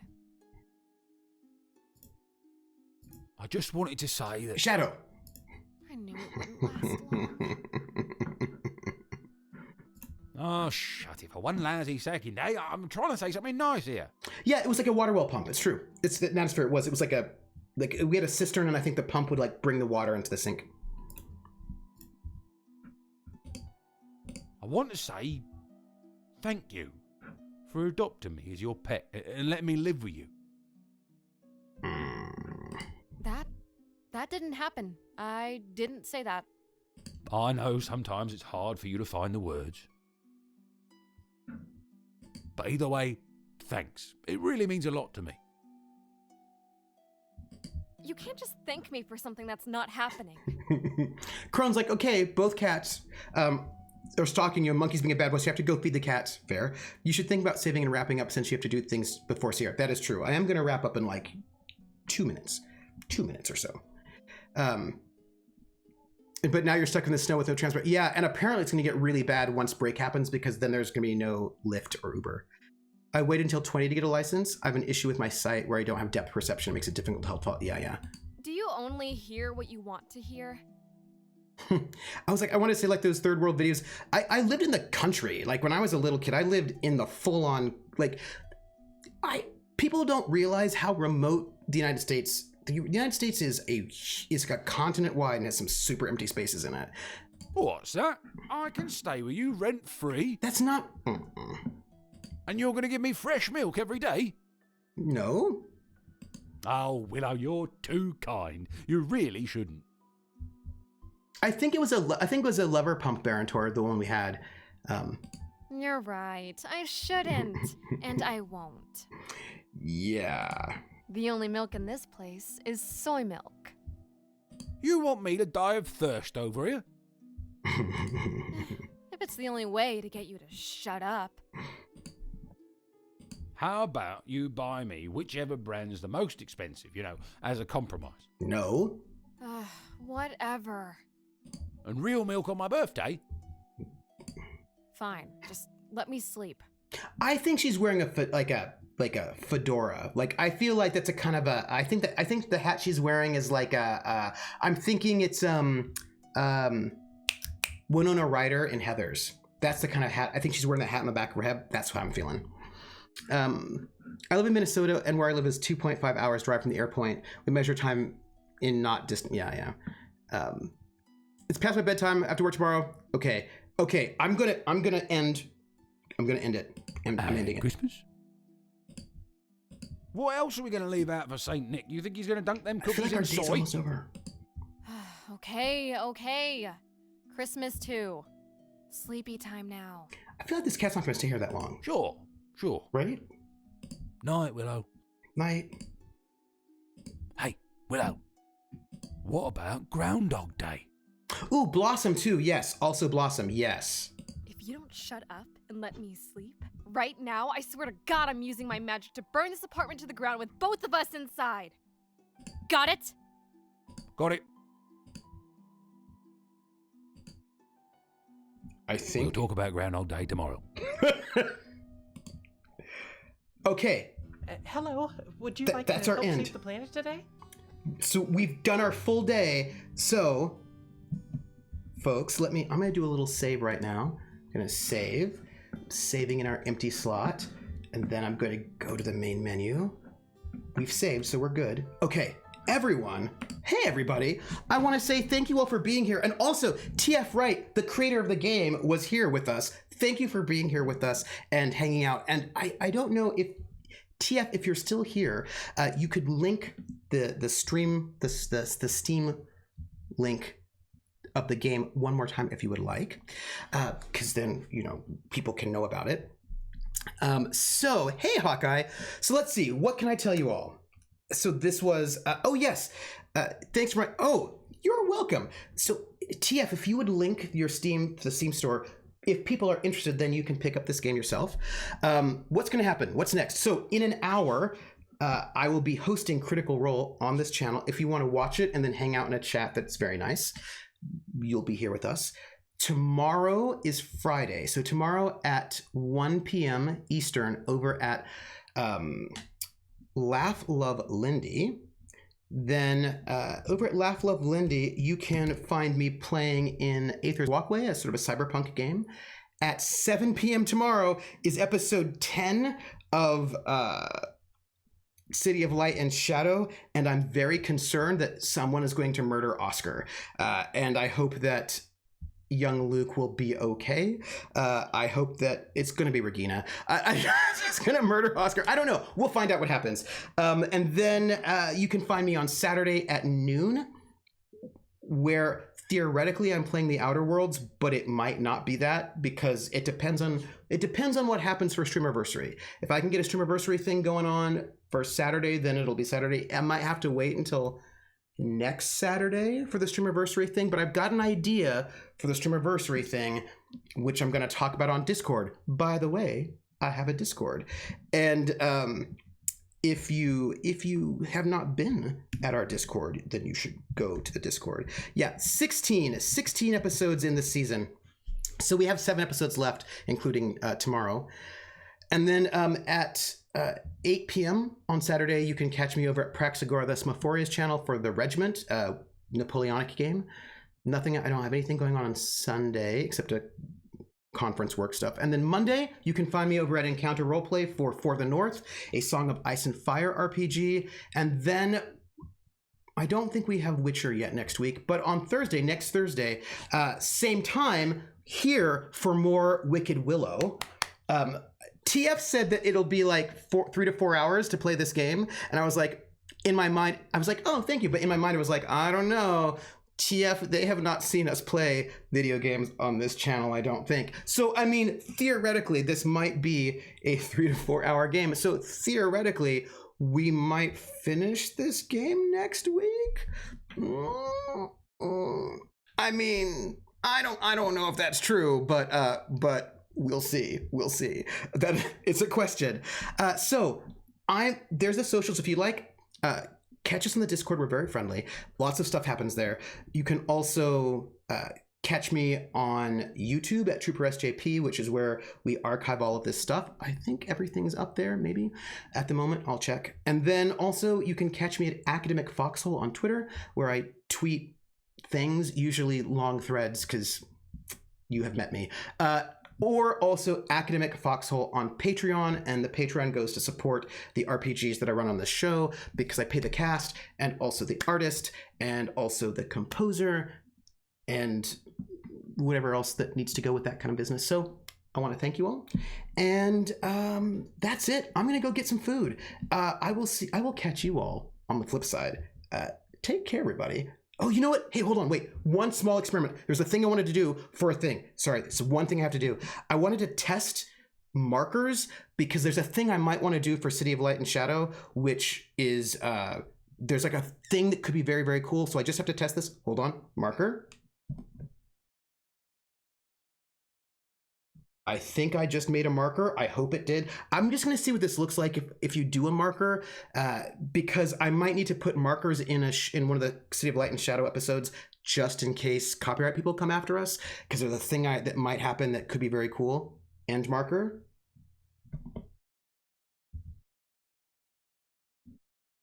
I don't know if that worked, but we're just going to find out for there. Thanks. That was an experiment. Okay. Big things. I will talk to you all later, and take care of yourselves. Catch you on the flip side. Bye, everybody.